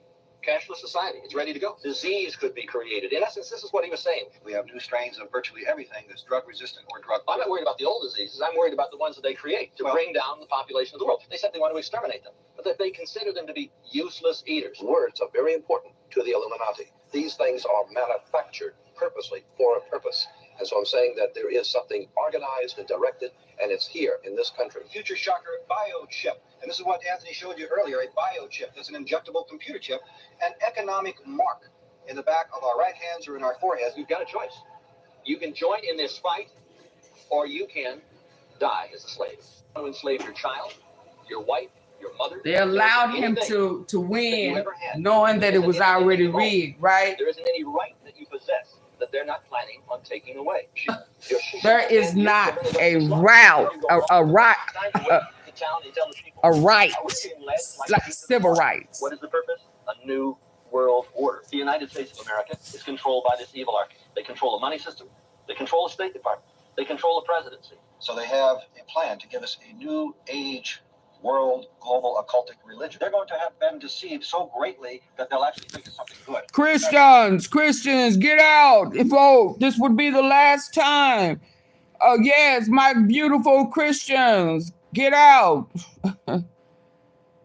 Yeah, you don't have to worry about it after this one. This will be the last time. It'll be so fixed. It'll be fine. Get out and vote. I'm not Christian, but my beautiful Christians, you got to get out and vote. The whole New Age movement, the New World Order crowd is telling people that the 666 mark of the beast is the most elite thing that could ever happen to them. No cash. Cashless society. It's ready to go. Disease could be created. In essence, this is what he was saying. Disease can be created. Oh, okay. So they're creating all of this. Yeah. New strains of virtually everything that's drug resistant or drug. I'm not worried about the old diseases. I'm worried about the ones that they create to bring down the population of the world. They said they want to exterminate them. So that they consider them Depopulation, exterminate them. Very important to the Illuminati. These things are manufactured purposely for a purpose. And so I'm saying that there is something organized and directed, and it's here in this country. Future shocker, biochip. And this is what they showed you earlier, a biochip. That's an injectable computer chip, an economic mark in the back of our right hands or in our foreheads. We've got a choice. You can join in this fight. So that vaccine, I mean, you know, I'm just saying how he said that if they don't take a, see, all of that's test runs. Test. You know, to see how it goes, deport the people. Let's do this and force them and take the Social Security and welfare, take all that away and force them. You know, if they want to go to college, if they want to work, they gotta have the mark. Did y'all not hear Fauci say it? Did y'all hear him say it? They had a test run at the CO-19. Right? People go back to work, they had to have it. Now, they told us everything that we needed to know to survive when they did not have the cocktail. You know, you need to get you some sea moss, all the natural herbs, man. You couldn't beat them telling us what they were taking, where we had to take the natural herbs that would keep our build our immune system and keep it healthy. Sea moss, moringa, elderberry, everything that we needed to survive the virus until they came up with a cocktail that will make people sick and they will go back into the depopulation. Then, okay, you don't have to take that stuff no more. You don't have to take the natural.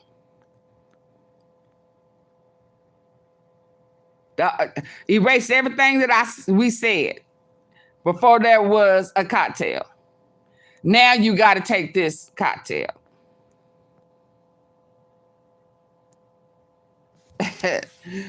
Do you know what AunTeaFee said? Y'all know that little boy to be saying bullshit. That little boy be like, bullshit. Yeah, AunTeaFee said, bullshit. You done told me what I needed to do. What do I need that cocktail that you can't tell me what's in it? Are those natural herbs that you told us that God created? Huh? So y'all been knowing hell. Do they have a cure for cancer? Hell yeah.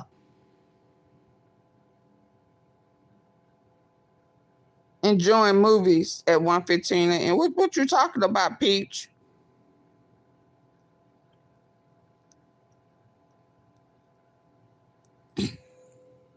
What you talking about? See how they played in our face? They told us everything we needed to do to survive. They was taking it.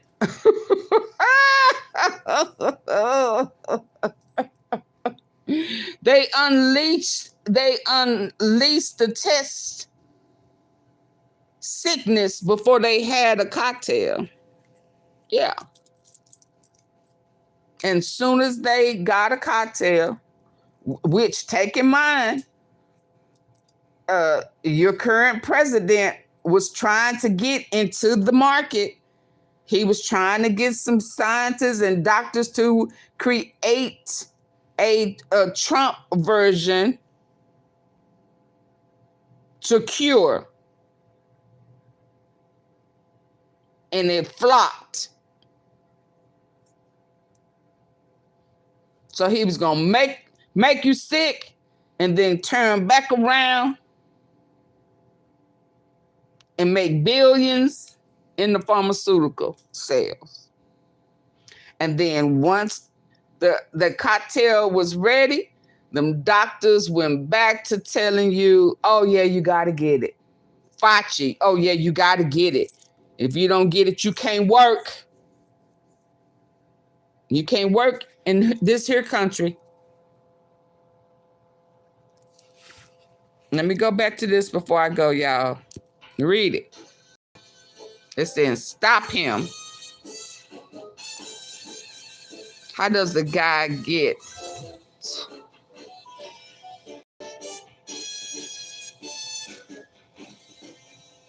The meat supply, bioengineering, mosquitoes, vaccines without anyone consent or approval. Fake meat. Poison in the fruits and vegetables. They done already told us it's already orchestrated. It was already part of the plan. But in the meantime, while they depopulate, while they, he constantly getting rich with the Epstein, because his wife left him because he stayed at Epstein Island. Yeah, he one of the ones that Trump want to protect. See, he making the money, so we gotta not just Trump. Yeah, his wife left him because he couldn't stay his ass off that island. Let's be clear. Okay, y'all. I told y'all a while ago that was my last warning. Let's hear what he was saying. Trump screamed at what? Just maybe. Back in March, or like 6 generations ago, Donald Trump made a visit to the U.S. Department of Justice. Now, it's not actually a place that's typically visited by presidents, partly because the DOJ is supposed to operate independently from the presidency, even though it's part of the executive, to guarantee, or at least and try and make people think there isn't political influence from the White House. But now you know. Oh, yeah. Independently from the presidency, even though it's part of the executive, to guarantee, or at least and try and make people think there isn't. Yeah, I need 10 likes. But now you know we're not living in ordinary times. Trump's visit was more ironic than it was unusual because there was a time when the DOJ was, in Trump's eyes, the heart of the deep state that was weaponized to launch witch hunts against him. But this was different. Trump was walking into a DOJ that he had already begun reshaping for his own benefit. Prosecutors who worked on the January 6th investigation had been demoted or fired. High-ranking FBI officials had been ousted. At least a dozen officials who worked on the federal criminal investigations into Donald Trump had been fired. This was Trump territory, and he was going to show everybody that it was. We're turning the page on for long years of corruption, weaponization, and surrender to violent criminals. Ghislane will be we're meeting restoring fair, up equal, with and impartial him justice. But first, on the island we must soon. be Yep. honest about the lies and abuses that have occurred within these walls. Unfortunately, in recent years, a corrupt group of hacks and radicals within the ranks of the American government obliterated the trust built up over generations. We will expel the rogue actors and corrupt forces from our government. Talking about itself. Things have gotten much worse since then.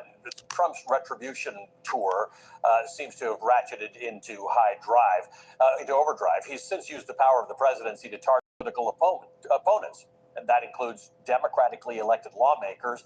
Judges weren't really his political opponents. They just rule on things. News organizations, universities, former public officials, college students, and more. And last week, his quest for retribution took a vengeful turn. On Friday, the Justice Department opened several investigations into the New York Attorney General, Letitia James. This is the same Letitia James who nailed Trump with more than $500 million in civil penalties over the Trump Organization's fraudulent business practices. There's now a grand jury looking into whether she somehow violated his civil rights or mishandled the Trump civil fraud case and a separate case involving the NRA. Separately, a so-called special attorney has been assigned to investigate mortgage fraud allegations against Letitia James. Her office responded saying they stand behind its successful litigation of the Trump Organization, and Letitia James's lawyer, Abby Lowell, released a statement saying, quote, investigating the fraud case Attorney General James won against President Trump and his businesses has to be the most blatant and desperate example of this administration carrying out the president's political retribution campaign. Weaponizing the Department of Justice to try to punish an elected official for doing her job is an attack on the rule of law and a dangerous escalation by this administration, end quote. Abby Lowell joins me now. He's a defense attorney and the founding member of Lowell and Associates. Abby, good to see you. Thank you for being with us. Thanks for having me today. Abby, the Justice Department seems to be operating under the theory that your client, the New York Attorney General, Letitia James, may have deprived President Trump of his civil rights with her civil fraud case against him. Your reaction to that? There could be so many. You know, when I read that, you have to think that the famous author George Orwell, who wrote 1984, that coined the famous phrase of doublespeak and the state saying things opposite of what it means.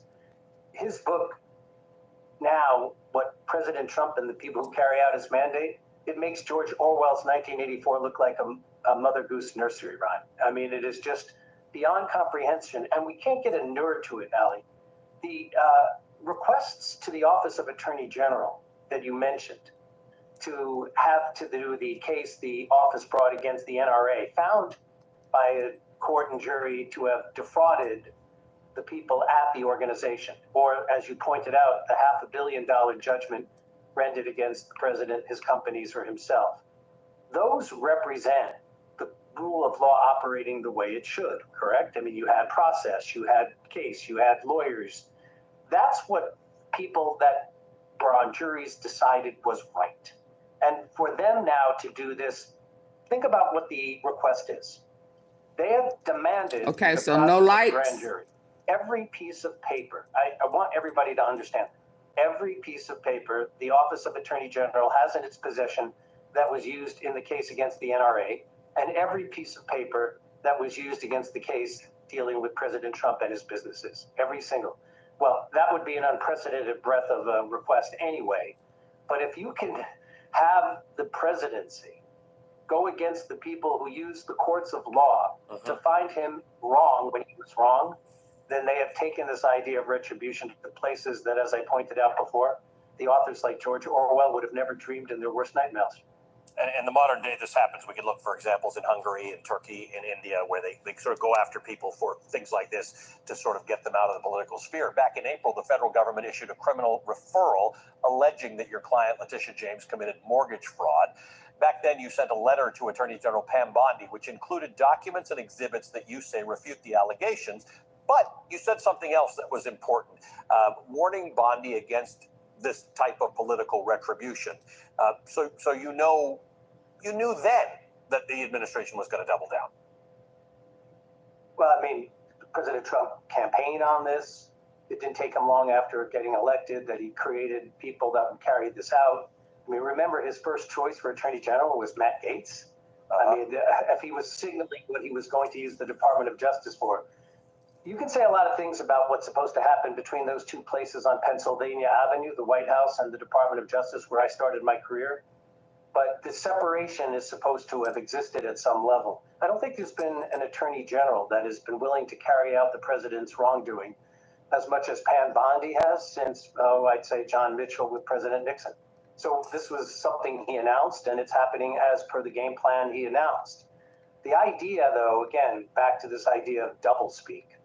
The fact that these cases are now being brought, or that he appointed Ed Martin as a special attorney in his department. What's his department called? The Department of Weaponization. Yeah. The idea that this department, that is his idea to address the weaponization that he claims was in the past, is now turning into the nuclear bomb of weaponization in the future, is just another example of what I've just been saying as to how the manipulation of language makes your head spin. In a letter I referenced that you had sent to Pam Bondi in April, you tried leveling with her as a fellow prosecutor. You wrote, quote, "In your position as Florida's 37th Attorney General and now the nation's top prosecutor, you brought or will bring cases as part of your oath to support and defend the Constitution of the United States and faithfully discharge the duties of the office. When you do so based on probable cause in a criminal case or an initial finding of civil liability, you're not weaponizing, you are carrying out your sworn duty. No one is better than you to recognize that Attorney General James is being targeted for having done the same things in her work, including the case against Mr. Trump and his companies," end quote. Tell me about this. Did you get a response to that? Well, when we sent the letter, there was deafening silence. Well, yeah, it's like an opposite day in 6th grade. You know, it's all enemies list. It's all political persecution all the time. I mean, nobody's talking about cracking down on terrorism. Nobody's talking about cracking down on organized crime. Nobody's talking about cracking down on human trafficking. We know, on the contrary, it's all about going after the perceived political enemies of Donald Trump. And they are clearing the FBI of distinguished investigators, law enforcement officers like Brian Driscoll, the one who held the line against an attack on more than 1,000 FBI agents who'd worked on the January 6th prosecution and investigation. And they're using the FBI for blatantly political purposes, like chasing down Texas state legislators who are not even accused of committing a federal crime. Wasting time and money to leave your state in the United States of America, but they decide part of the political program of the Republican Party that it's fine to use the FBI for that purpose. So it's just one scandal after another. The whole thing is a conflict of interest. And Congressman, you sent a letter to Pam Bondi and the FBI Director Kash Patel about the reports that the FBI was agreeing to help find Texas Democrats. One, have you heard from the FBI Director or the FBI in general or the Attorney General or the DOJ? And what do you make of them taking FBI resources, possibly, and going to find folks who, as you said, have committed no federal crimes? Yeah, I mean, it's not a federal offense to leave your state in the United States of America. Nobody's accusing them of a federal crime, but because they think it's politically convenient for the Republican Party, they want to use the FBI as a national political police under the unilateral direction of the President of the United States and the Attorney General, who is now reporting directly to him. I mean, they've completely destroyed the whole tradition of independent law enforcement in the country, and they've politicized the entire operation, despite all of their promises not to do that. But, you know, those promises were essentially... You can lie to them. You tell them anything. Have you heard from the FBI or the DOJ from your letter? No, we've heard nothing yet. We've heard nothing at all about any of these efforts to politicize. So somebody took their like back? Oh, okay. Now they're going after Letitia James, the Attorney General of New York, because she successfully brought a civil action against Donald Trump for cooking the books and inflating the value of all of his real estate properties in order to engage in bank fraud. I need 3 likes, y'all. $450 million. Before this is over. The original, before he stops talking, I need 3 likes. $1 billion for this, and instead of just paying up the money and coming to terms with what he did, they're going after the prosecutor instead. Well, you know, Congressman, you anticipated my question because I would love to get your reaction to Pam Bondi tapping Ed Martin. And we talked about Ed Martin in the previous hour and ran down his list of particulars and why he's so problematic. But the Attorney General tapped him as a special attorney to investigate New York State Attorney General Letitia James and Senator Adam Schiff. So, folks, Trump is already taking a defeat in New York. He's already taken the defeats. Judges have been furious with him there. In fact, the last time he went toe-to-toe with James, Letitia James, where she wasn't, it wasn't versus her as a person. Like, this is personal. Trump is attacking her personally. But the last time she went on to him, the judge was so furious that he had these big,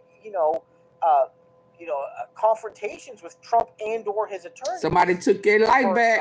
Comments Trump was making, witnesses, things like that. All of this happened in either that case or the other New York case. And Trump is losing because these sorts of cases.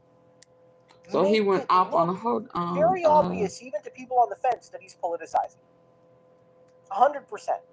Any argument Trump had that, they were unfair to me and it was all rigged against me, lies, and all of that flies out the window when, one, as we've been seeing, you have all these politically motivated firings and forced resignations of prosecutors, of investigators. You saw them in New York fire James Comey's daughter. They argue it's she didn't do her job, but clearly it's motivated by revenge against the family. That's my interpretation, at least. Others might disagree. I guess I can say that's alleged, but it strikes me as politically motivated and vindictive. And so Trump's created a situation where he has called himself, he said this before the election, the revenge, the retributive president. I will be your retribution. And also he was talking about how he was sort of going to settle the score with his political rivals, not whether that was Biden or other elected Democrats, but also civil servants at the state level, like prosecutors, judges, people who work for prosecutors and judges. Trump has already lost because these battles are not just about what happens in the court, but about the surrounding cases and the surrounding narrative. And in this case, in particular, Trump loses regardless. Yes, he's using a gorilla pillow. Hold on. Oh, let's check this one out. How can I sing? Let's see. Let's go. Come on. Oh, let me cut it up.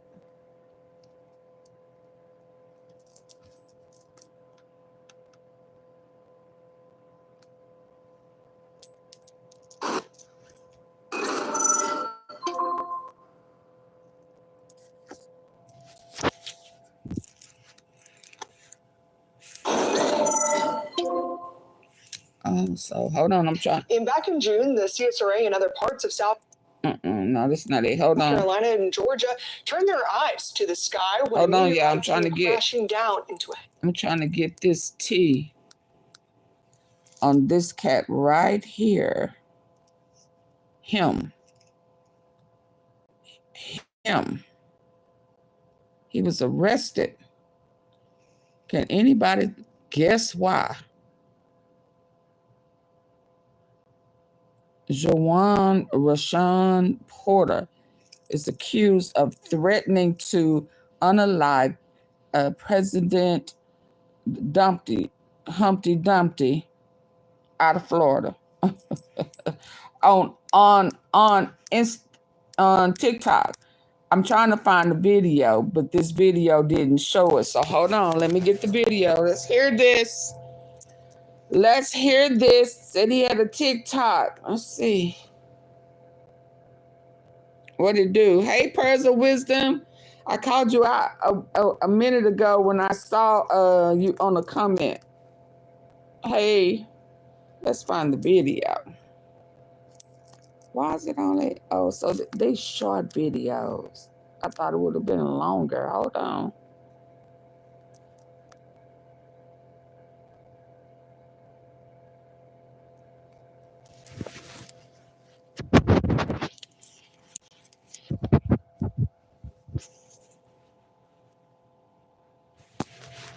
Hold on. I'm waiting for it to populate. Breaking news out of Floyd County, 80 miles northwest of Atlanta. A man has been charged with threatening to assassinate President Donald Trump. The U.S. Justice Department says Juwan Rayshon Porter, a convicted felon, joined a TikTok live stream about President Trump. Porter allegedly made several comments about killing the president and any federal agent allegedly to his door. Authorities conducted a search at his home in Rome and found pistol ammunition and an explosive.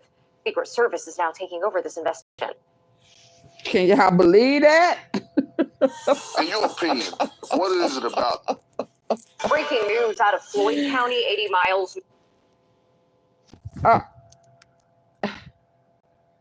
It's only gonna let me watch it once. Reload. Oh, hold on. It's acting funny.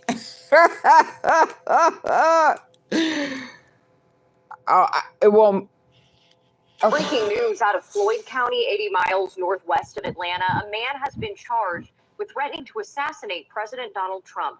The U.S. Justice Department says Juwan Rayshon Porter, a convicted felon, joined a TikTok live stream about President Trump. Porter allegedly made several comments about killing the president and any federal agents who came to his door.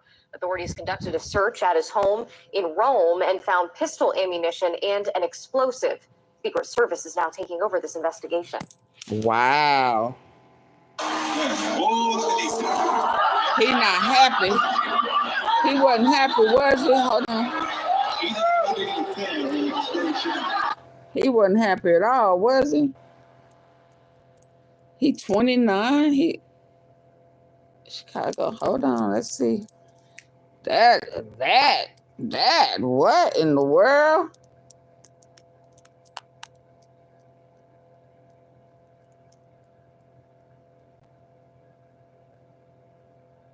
Well, just in, a Georgia man is behind bars accused of making violent threats against President Donald Trump.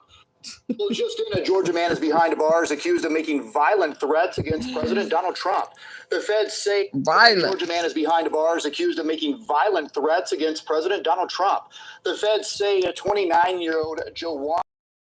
Oh, he look old. Just in, a Georgia man is behind bars accused of making violent threats against President Donald Trump. The feds say a 29-year-old Juwan Porter was arrested in Rome earlier today. He's accused of jumping into the comments of a TikTok live stream and threatening to assassinate the president. His home was searched, and the feds say they recovered pipes, ammunition, and explosives. He was not playing, was he? I don't need no stinking crackers. He don't need no crackers. Hey, my name is Mark Cuban, and you not get free health care. You do not get free health care. Now, I've showed you that clip before. That's MAGA Republican Congress member Mike Flood of Nebraska. He was getting booed there saying, you do not get health care. A lot of his constituents, though, who were at that town hall wanted to know, why are you covering up the Epstein files? Why is Donald Trump out there helping a convicted sex trafficker like Ghislane Maxwell? And Mike Flood gaslights his audience and says, look, we're going to have his deposition. It's happening right away. We're doing all this stuff. We're being super transparent. No, you're not. You're out there trying in every way to give Trump the space to cover this up and block for it. But here was MAGA Republican Congress member Mike Flood when asked about Epstein. Let's play. Okay, next question. Why are you covering up the Epstein files? Oh, yeah, we saw this because he never answered. Let's be very clear.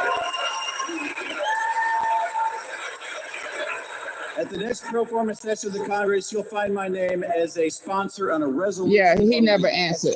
Running around Taco tits. the White House looking like the absolute Is this old? nursing home person. Taco tits. It's also untethered from reality, yet at the same time, his reptilian ability to cover his own ass. White House So if could he lose doesn't it out want to know after about it, targeting he him. says, as the president of the United States, I had no idea. What's going Hold on on, in y'all. Ukraine with toxic chemicals in Russia? I don't know. Like, you're supposed to know. Like, I don't Okay. Before I go, hold on.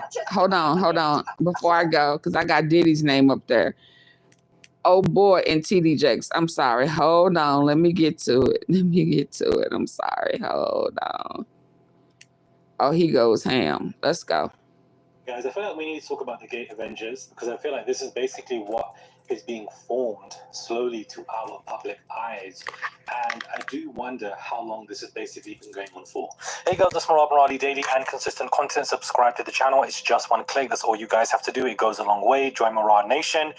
And let's get into this video. Not trying to personally take digs at anybody, to be honest with you. Just wanted to have a discussion based on all of the litigation that we have seen in the public eye over the past couple of years.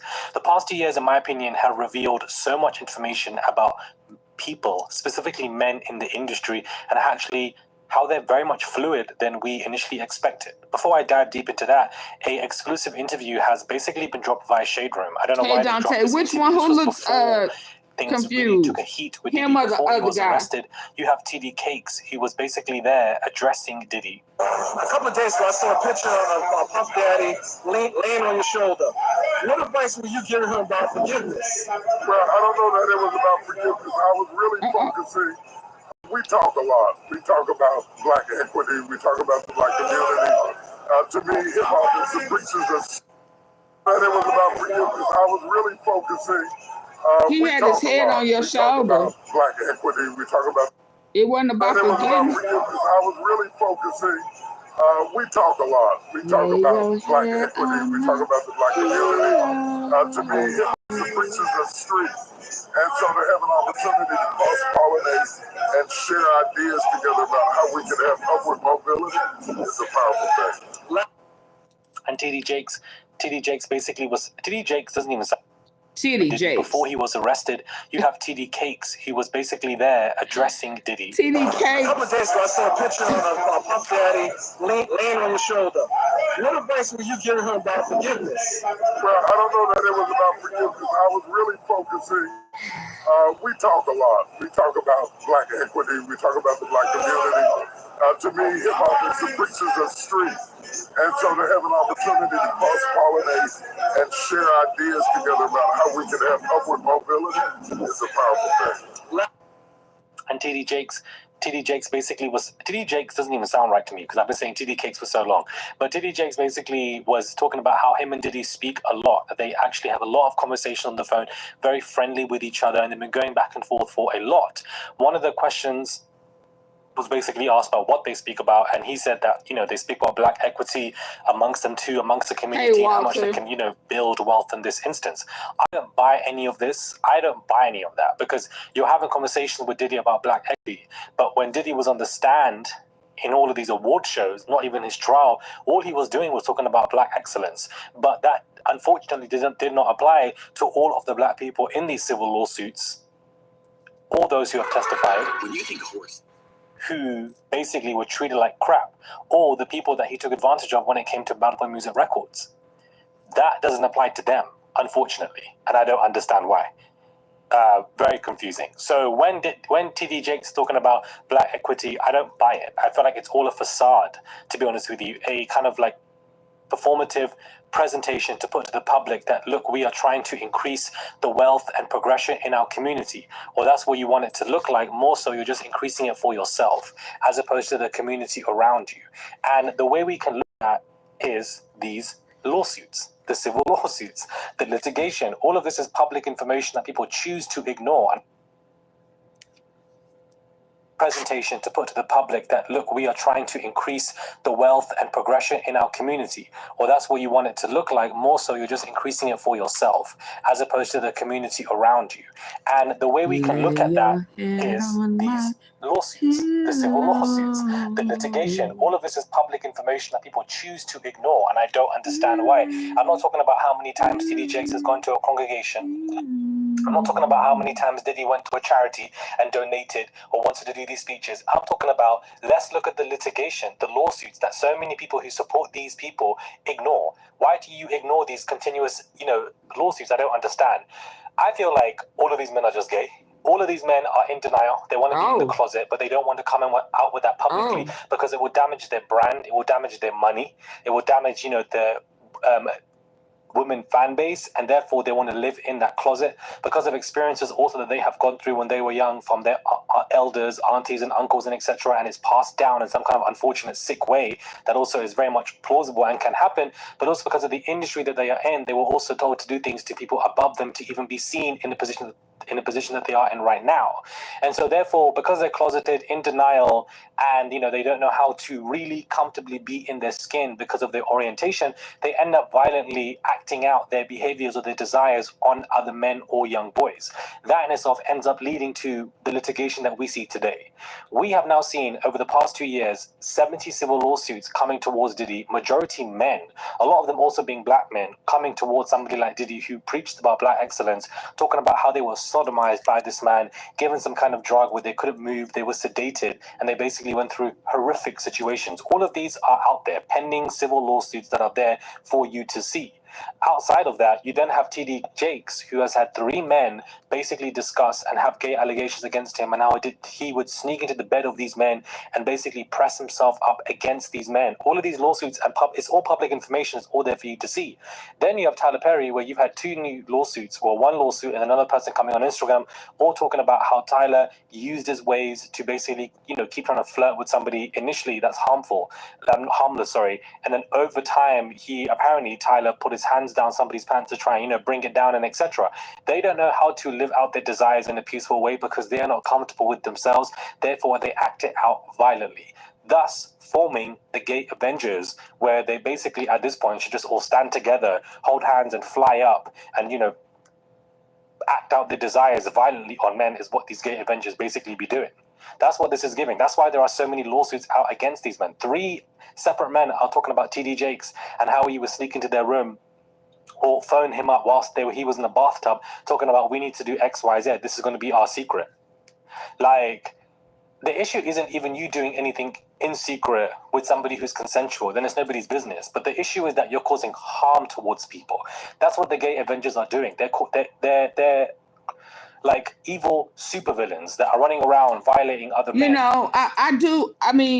He sound crazy calling them Avengers, but I do think that Diddy prefers men. I said that during his trial. I think that what he's saying is correct because he drugs them, and it's not as if that's he takes pleasure. Let me say it this way, in his humiliation process of men, giving them something, slipping them a little something in their drink, forcing them to get on the same accord, and because and then taking advantage of men, leaving them with physical, emotional, and mental scars. Now, I may not appreciate the way he's saying it, but I do agree. Not necessarily saying I agree that Jakes, I do know that there's a history of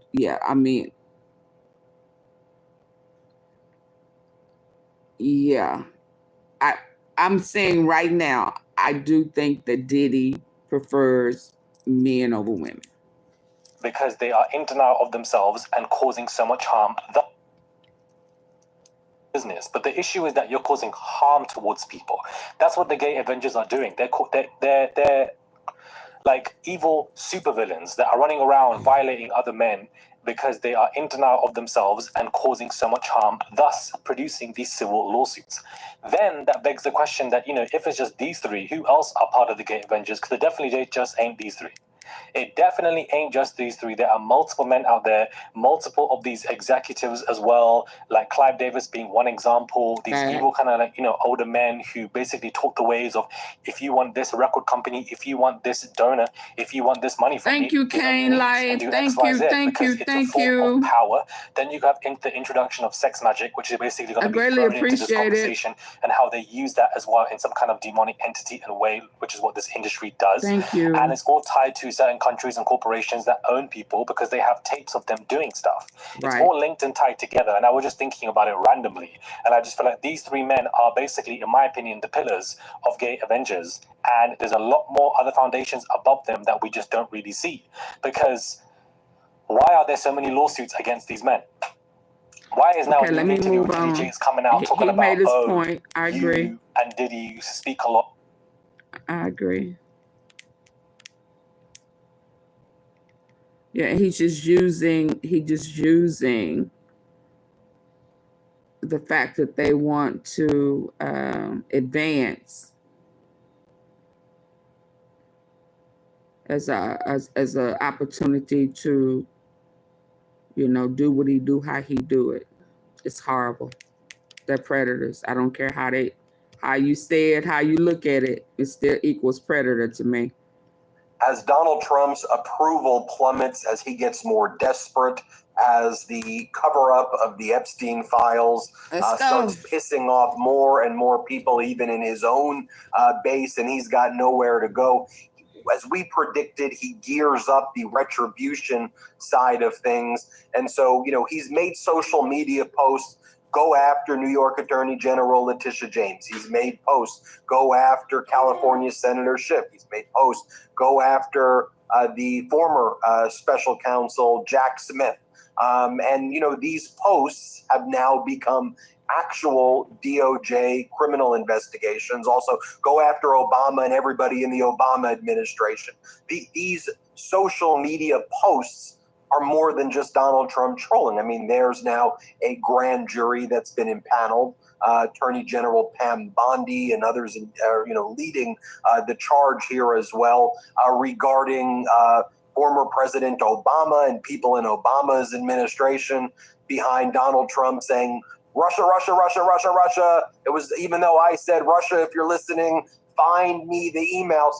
By the way, even though Donald Trump is meeting in Alaska with Vladimir Putin next Friday, which he announced in our own freaking backyard in our own territory, Donald Trump saying, how dare they mention Russia and the Obama administration. And even though a bipartisan Senate commission found that Russia tried to interfere in the 2016 election, let's talk about that. Well, there's a grand jury, an actual criminal case, an investigation is being opened by a grand jury. We're seeing actual criminal investigations against New York Attorney General Letitia James. We're seeing actual criminal investigations going after Adam Schiff. And Donald Trump has weaponized his entire government machinery as part of this retribution tour. And then meanwhile, who's he helping out? Convicted sex traffickers like Ghislane Maxwell are being helped out. Who's he not listening to? The victims of Ghislane Maxwell can't even get a freaking phone call or a meeting with anybody at Trump's DOJ. We heard from Annie Farmer, one of the victims, that the survivors of Epstein and Ghislane can't get a call. Let's bring in Harry Litman, former top official at the Maine Justice over in Washington, D.C., back in the day, also former top federal prosecutor in the Western District of Pennsylvania. So Harry, the question is not whether there's going to be these criminal investigations. That's happening. I think the big question mark is, does this lead to efforts and attempts to actually indict these people? Are we going to see an indictment against these people as Trump puts his full force and weight behind going after his, perceived political enemies? What do you think? What do you make of all this? Back in the day is right, Ben. I'm just at real pains to sort of absorb it and try to say, you mentioned in your lead-in about the kinds of political sloganeering, etc. This, to me, as a former DOJ guy, when they're actually taking the machinery of law enforcement and investigation and totally I'm so sorry. devoting it. Thank you. Thank you, Styles Otto, for your support. I greatly appreciate you being number 2 and helping me reach my goal today. Thank you, Kane Life. You were number 1 today, helping me reach my goal. Who will be number 3? Thank you, thank you, thank you. I greatly appreciate it. Absolutely. It helps me stay on a little bit longer. Thank you. Oh. Annie Farmer, one of the victims, the survivors of Epstein and Ghislane, can't get a call. Let's bring in Harry Litman, former top official at the Main Justice over in Washington, D.C. back in the Long day. live Also, Dolph. former top federal prosecutor in the Western District justice of for Dolph. Full Pennsylvania. justice. So Harry, you know, the question is, long live Dolph. Full justice for Dolph. Justice, well, you know, and healing prayers for my boy, my man. Well, he not my man, but y'all know what I mean. Grove Hero. Yeah, and we are praying for total restoration of his legs so that he will be able to walk again. Absolutely. Let's go. is not whether there's going to be these criminal investigations. That's happening. I think the big question mark is, does this lead to efforts and attempts to actually indict these people? Are we going to see an indictment against these people as Trump puts his full force and weight behind going after his, you know, perceived political enemies? What do you think? What do you make of all? Back in the day is right, Ben. I'm just at real pains to sort of absorb it and try to say, you mentioned in your lead-in about the kinds of political sloganeering, etc. This, to me, as a former DOJ guy, when they're actually taking the machinery of law enforcement and investigation and totally devoting it to rank politicized ends, it's as bad as it gets. So the last couple of weeks, I mean, it's funny, you know, way back when he came out of the box, it was shock and awe for the government. Something's happening in DOJ and the shock and awe there. It already feels a little bit like old news, doesn't it? That Jack Smith is being investigated for totally spurious reasons, as you say, but just today. So we have, and I think, you know, she has Bondi empowered the nastiest of the nasty within the Department of Justice. So remember Ed Martin Jr., who couldn't even get confirmed as DC U.S. Attorney, who had skeletons in his closet, you know, enough to have to fill a whole mansion, who had all kinds of complaints against him, who tried to force people in his office to do rank politicized things. He's the new guy in charge of supposed fraud investigations against Letitia James and Adam Schiff, two of Trump's antagonists. And man, oh man, if the notion is, well, shit, they would never actually do that, would they? Yes, whatever they would. that is, I mean, including a treason investigation, which of course they don't even know what it is and it's punishable by death. I don't think there's a damn thing that we can rule out. I don't think Adam Schiff and Letitia James are ruling them out.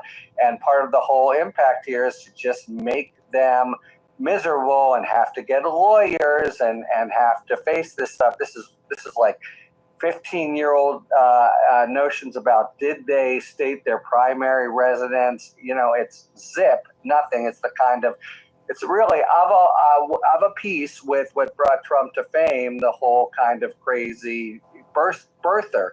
But now that's become the official policy and investigative of the Department of Justice. Likewise, Tulsi Gabbard says some ridiculous crap about the National Intelligence Assessment. All of a sudden, Pam Bondi said, "Oh, that sounds good," and she's given it to a U.S. attorney. We don't even know who it is, but we have to. We think it's somebody down in Southern District of Florida. We've talked already about rank political things, the dismissal of prosecutions in Los Angeles, the initiation of, as we've just said, against Smith, but now also 2 subpoenas issued to Letitia James's office. One of them on the theory, this is by this state New York, who is his own piece of work, that in winning a $500 million case against Donald Trump under New York civil law, that Letitia James violated the civil rights of, you guessed it, Donald Trump, the very law that the Department of Justice has always used to get at racial discrimination or unlawful force. Now the big victim here is Donald Trump, just a little one of 100. There's no way that anybody in the Department of Justice or the direct political appointees of Donald Trump can come within a mile of a case where he's supposedly the victim. But the whole thing is really, nightmarish. I've gone farther than I even expected in my worst fears that it could have, but also the velocity of this, the sort of blizzard, as it were, Ben, of every single day brings a completely beyond the pale rank weaponization of the Department of Justice. They've just become this kind of satellite squad to do his political bidding. You mentioned Epstein, that's what's happening there. It's got nothing to do with their work, but they're trying to somehow, be political fixers for him. The whole thing is so far upriver. It's like in a different continent. And I don't want to be over dramatic, only because I want people to understand that I'm not I'm not exaggerating. Ask any alum of the Department of Justice. They are just completely disgusted. This is the antithesis of what they should be doing. It's just a hit squad without any basis in whether there's merits or not against Trump's enemies. That's what it's become. Perhaps it might have been a regular DOJ business as usual with a few little questionable things. That's not what's going on now. They are just completely commandeered into a lawless reprisal squad. Law be damned. It is foul. You spent a career at the DOJ and working as a United States attorney, which is one of the top positions there. Your show is called Talking Feds because your identity, like your life, it'd be like if someone was on the Yankees and then retired and went on and did other things with, right? They'd be talking Yankees, like the pride of the Yankees, Lou Gehrig, right? Before they traded things. This is literally part of your identity, so who you are, who your friends are, what your life's work has been devoted to, working as a federal prosecutor, and when you work as a federal prosecutor, there are manuals and things you follow and a culture and a group of people. And so I just hearing from you how unusual and unprecedented it is. And I want people to know you're not a hyperbolic guy. You're not a person who screams the sky is falling when it isn't. So you saying these things that the DOJ is done, like it's not recognizable. And we've been talking about this since January. So let me just give you the final word, just reflecting as you being in this community of other federal prosecutors looking at this thing. Yeah, so I'm glad you really ended there, Ben, and I appreciate your words, and they're true. You can talk to any prosecutor, Democrat or Republican, and they are completely revolted. And the basic thrust, so you try to figure out what's going on there. Maybe that's a way to get at your piece and everything. You mentioned the word culture, and it's such an important word within the Department of Justice. The custodians of it, the people you look to, the absolute watchword of doing justice without fear or favor. I'm That's back what to. the place is, what it was, why. Let's hear this one. I'm trying to make me something to eat, y'all. Bear with me. This one. All of a sudden so interested in the Epstein files for 4 years. Oh, yeah, I think we heard that one. Did we hear this one about being paranoid? For traveling and commuting, there's no other bag like this one. It brings peace of mind in a subtle way. To sort of absorb it and say, one. Hold on. Hold on.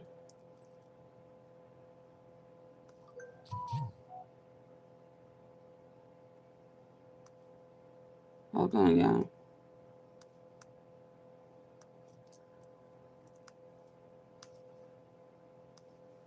Oh boy, hold on. Let me go through the ones I done already. Loosen and plus and takes. Hold on.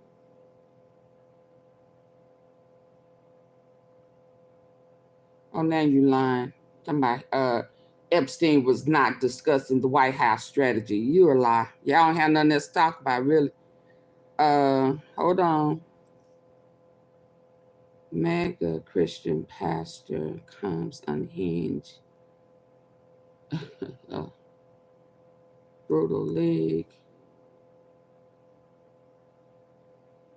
What leak? Hold on. Let's see what leaked. Hold on. Another damaging leak coming out of Trump's white and gold house, and for once, White and gold house is not to blame.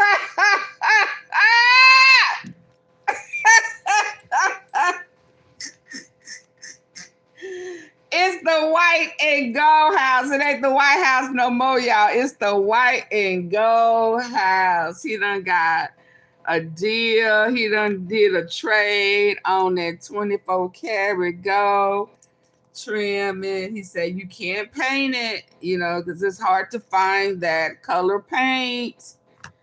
Oh my God. Oh, now this is about to be fun, T. Hold on, let's go. Hold your frontal. Hold your lace front. Let's go. Come on.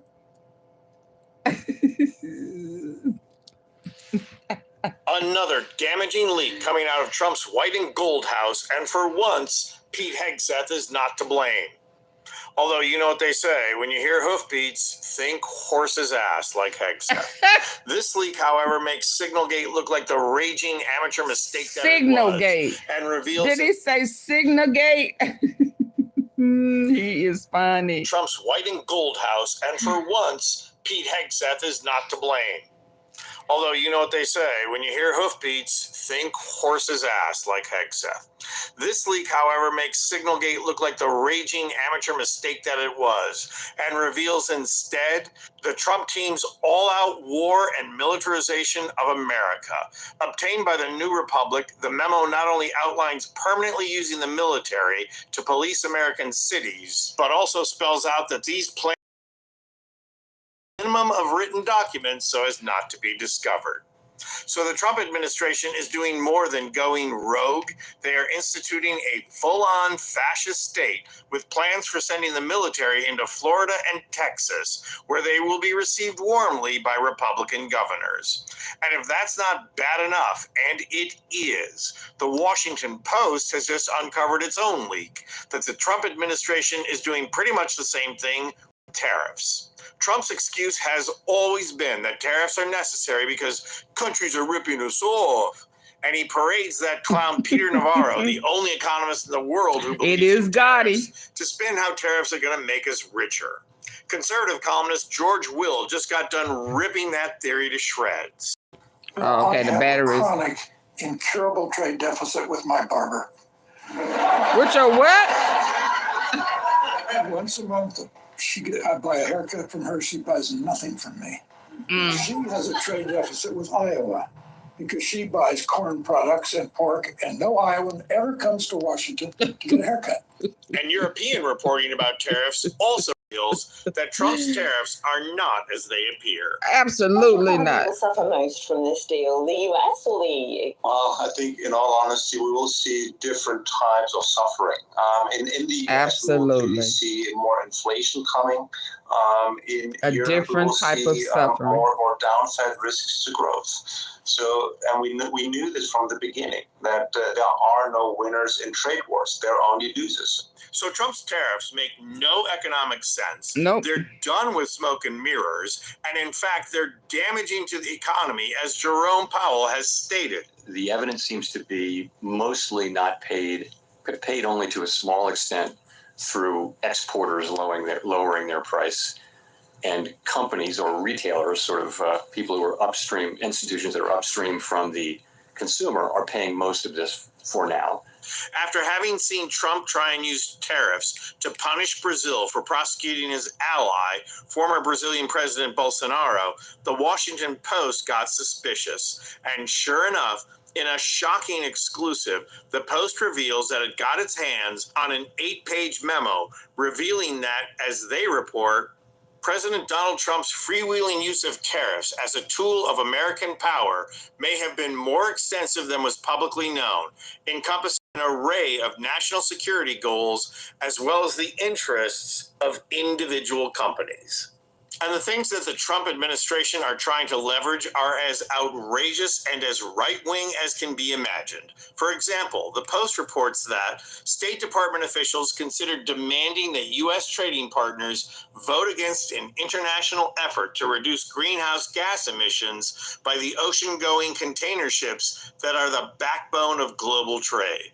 To no surprise, the Trump administration is also tying military power to the tariffs. The Post reports that the South Korean government should be urged to endorse a change in the positioning of U.S. troops stationed there under the United States Forces Korea Command, and that administration officials plan to push several countries, including Taiwan, India, and Indonesia, to increase their defense spending or to buy more U.S. military hardware. But of course, if it's Trump, then it also has to include coercive business practices like this. Right. In Lesotho, a poor African nation that Trump had threatened with 50% tariffs, negotiators wanted the government to finalize deals with multiple U.S. firms. I'm gonna eat. A renewable energy. This is the last one, Miss Tom. I haven't eaten dinner. No, I haven't, but I am. And a license to develop a 24-megawatt project.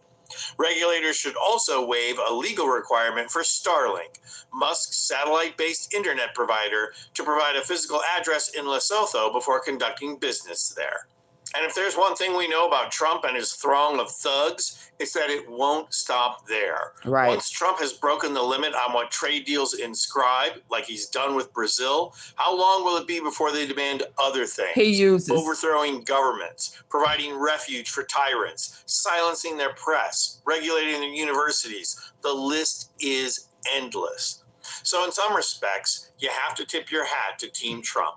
Here we thought that Trump and his stooges were creating Nazi Germany, and it turns out that they are creating the Soviet Union as well. Way to go, MAGA. You destroyed your own well-being and the world with just one small-minded vote. I'm Anthony Vincent. Hold on, y'all. Now this one, I want to show this because when I am coming back a little later.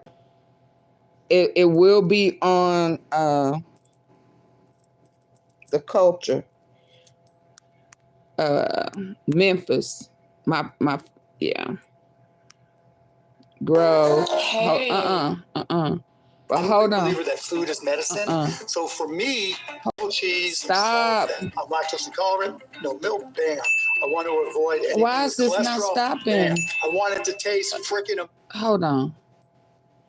Yeah, so I will be back. See if I can get an update. Shout out to Grove. He was getting a lot of. What time is a little later, please? I'ma eat, so probably it's not almost 9, probably be right at around 10. Cause I can't be up all night, but I do want to touch bases on the social stuff that's going on. But I wanted to do this one on this device. But I want to get this out of the way. I saved it the other day, and I don't know.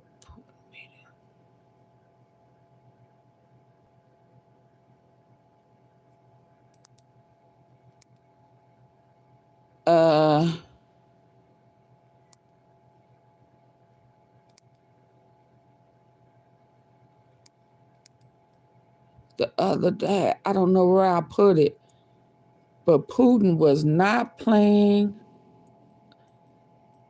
with Trump.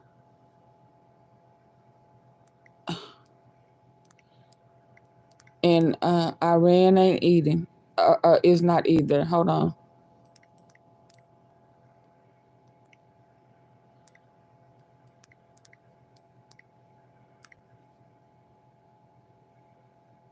See if I can find it real quick.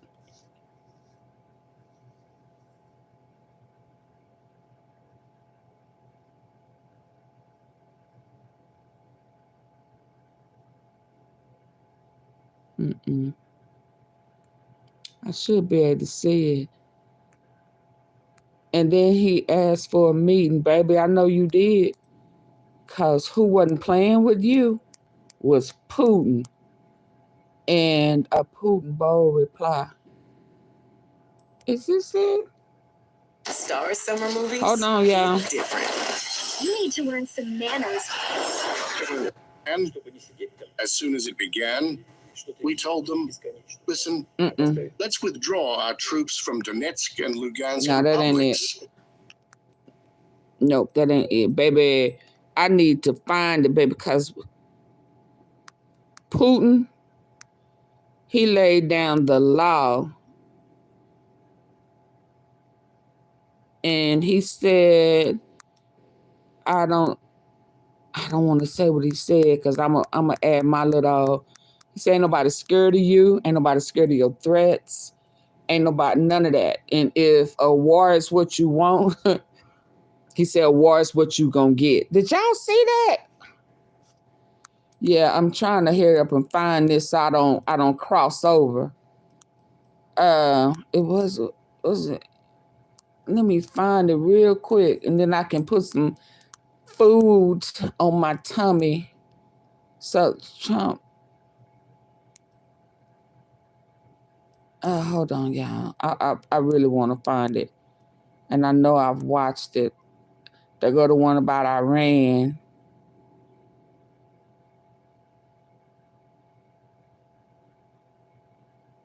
Is it on that one?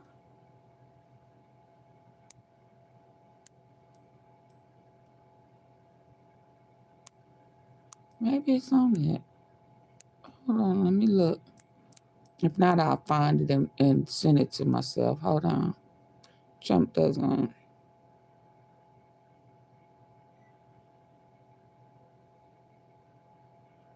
Let's see if this is it.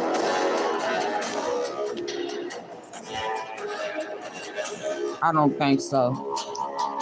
This is about Iran. Now, the other one was Putin.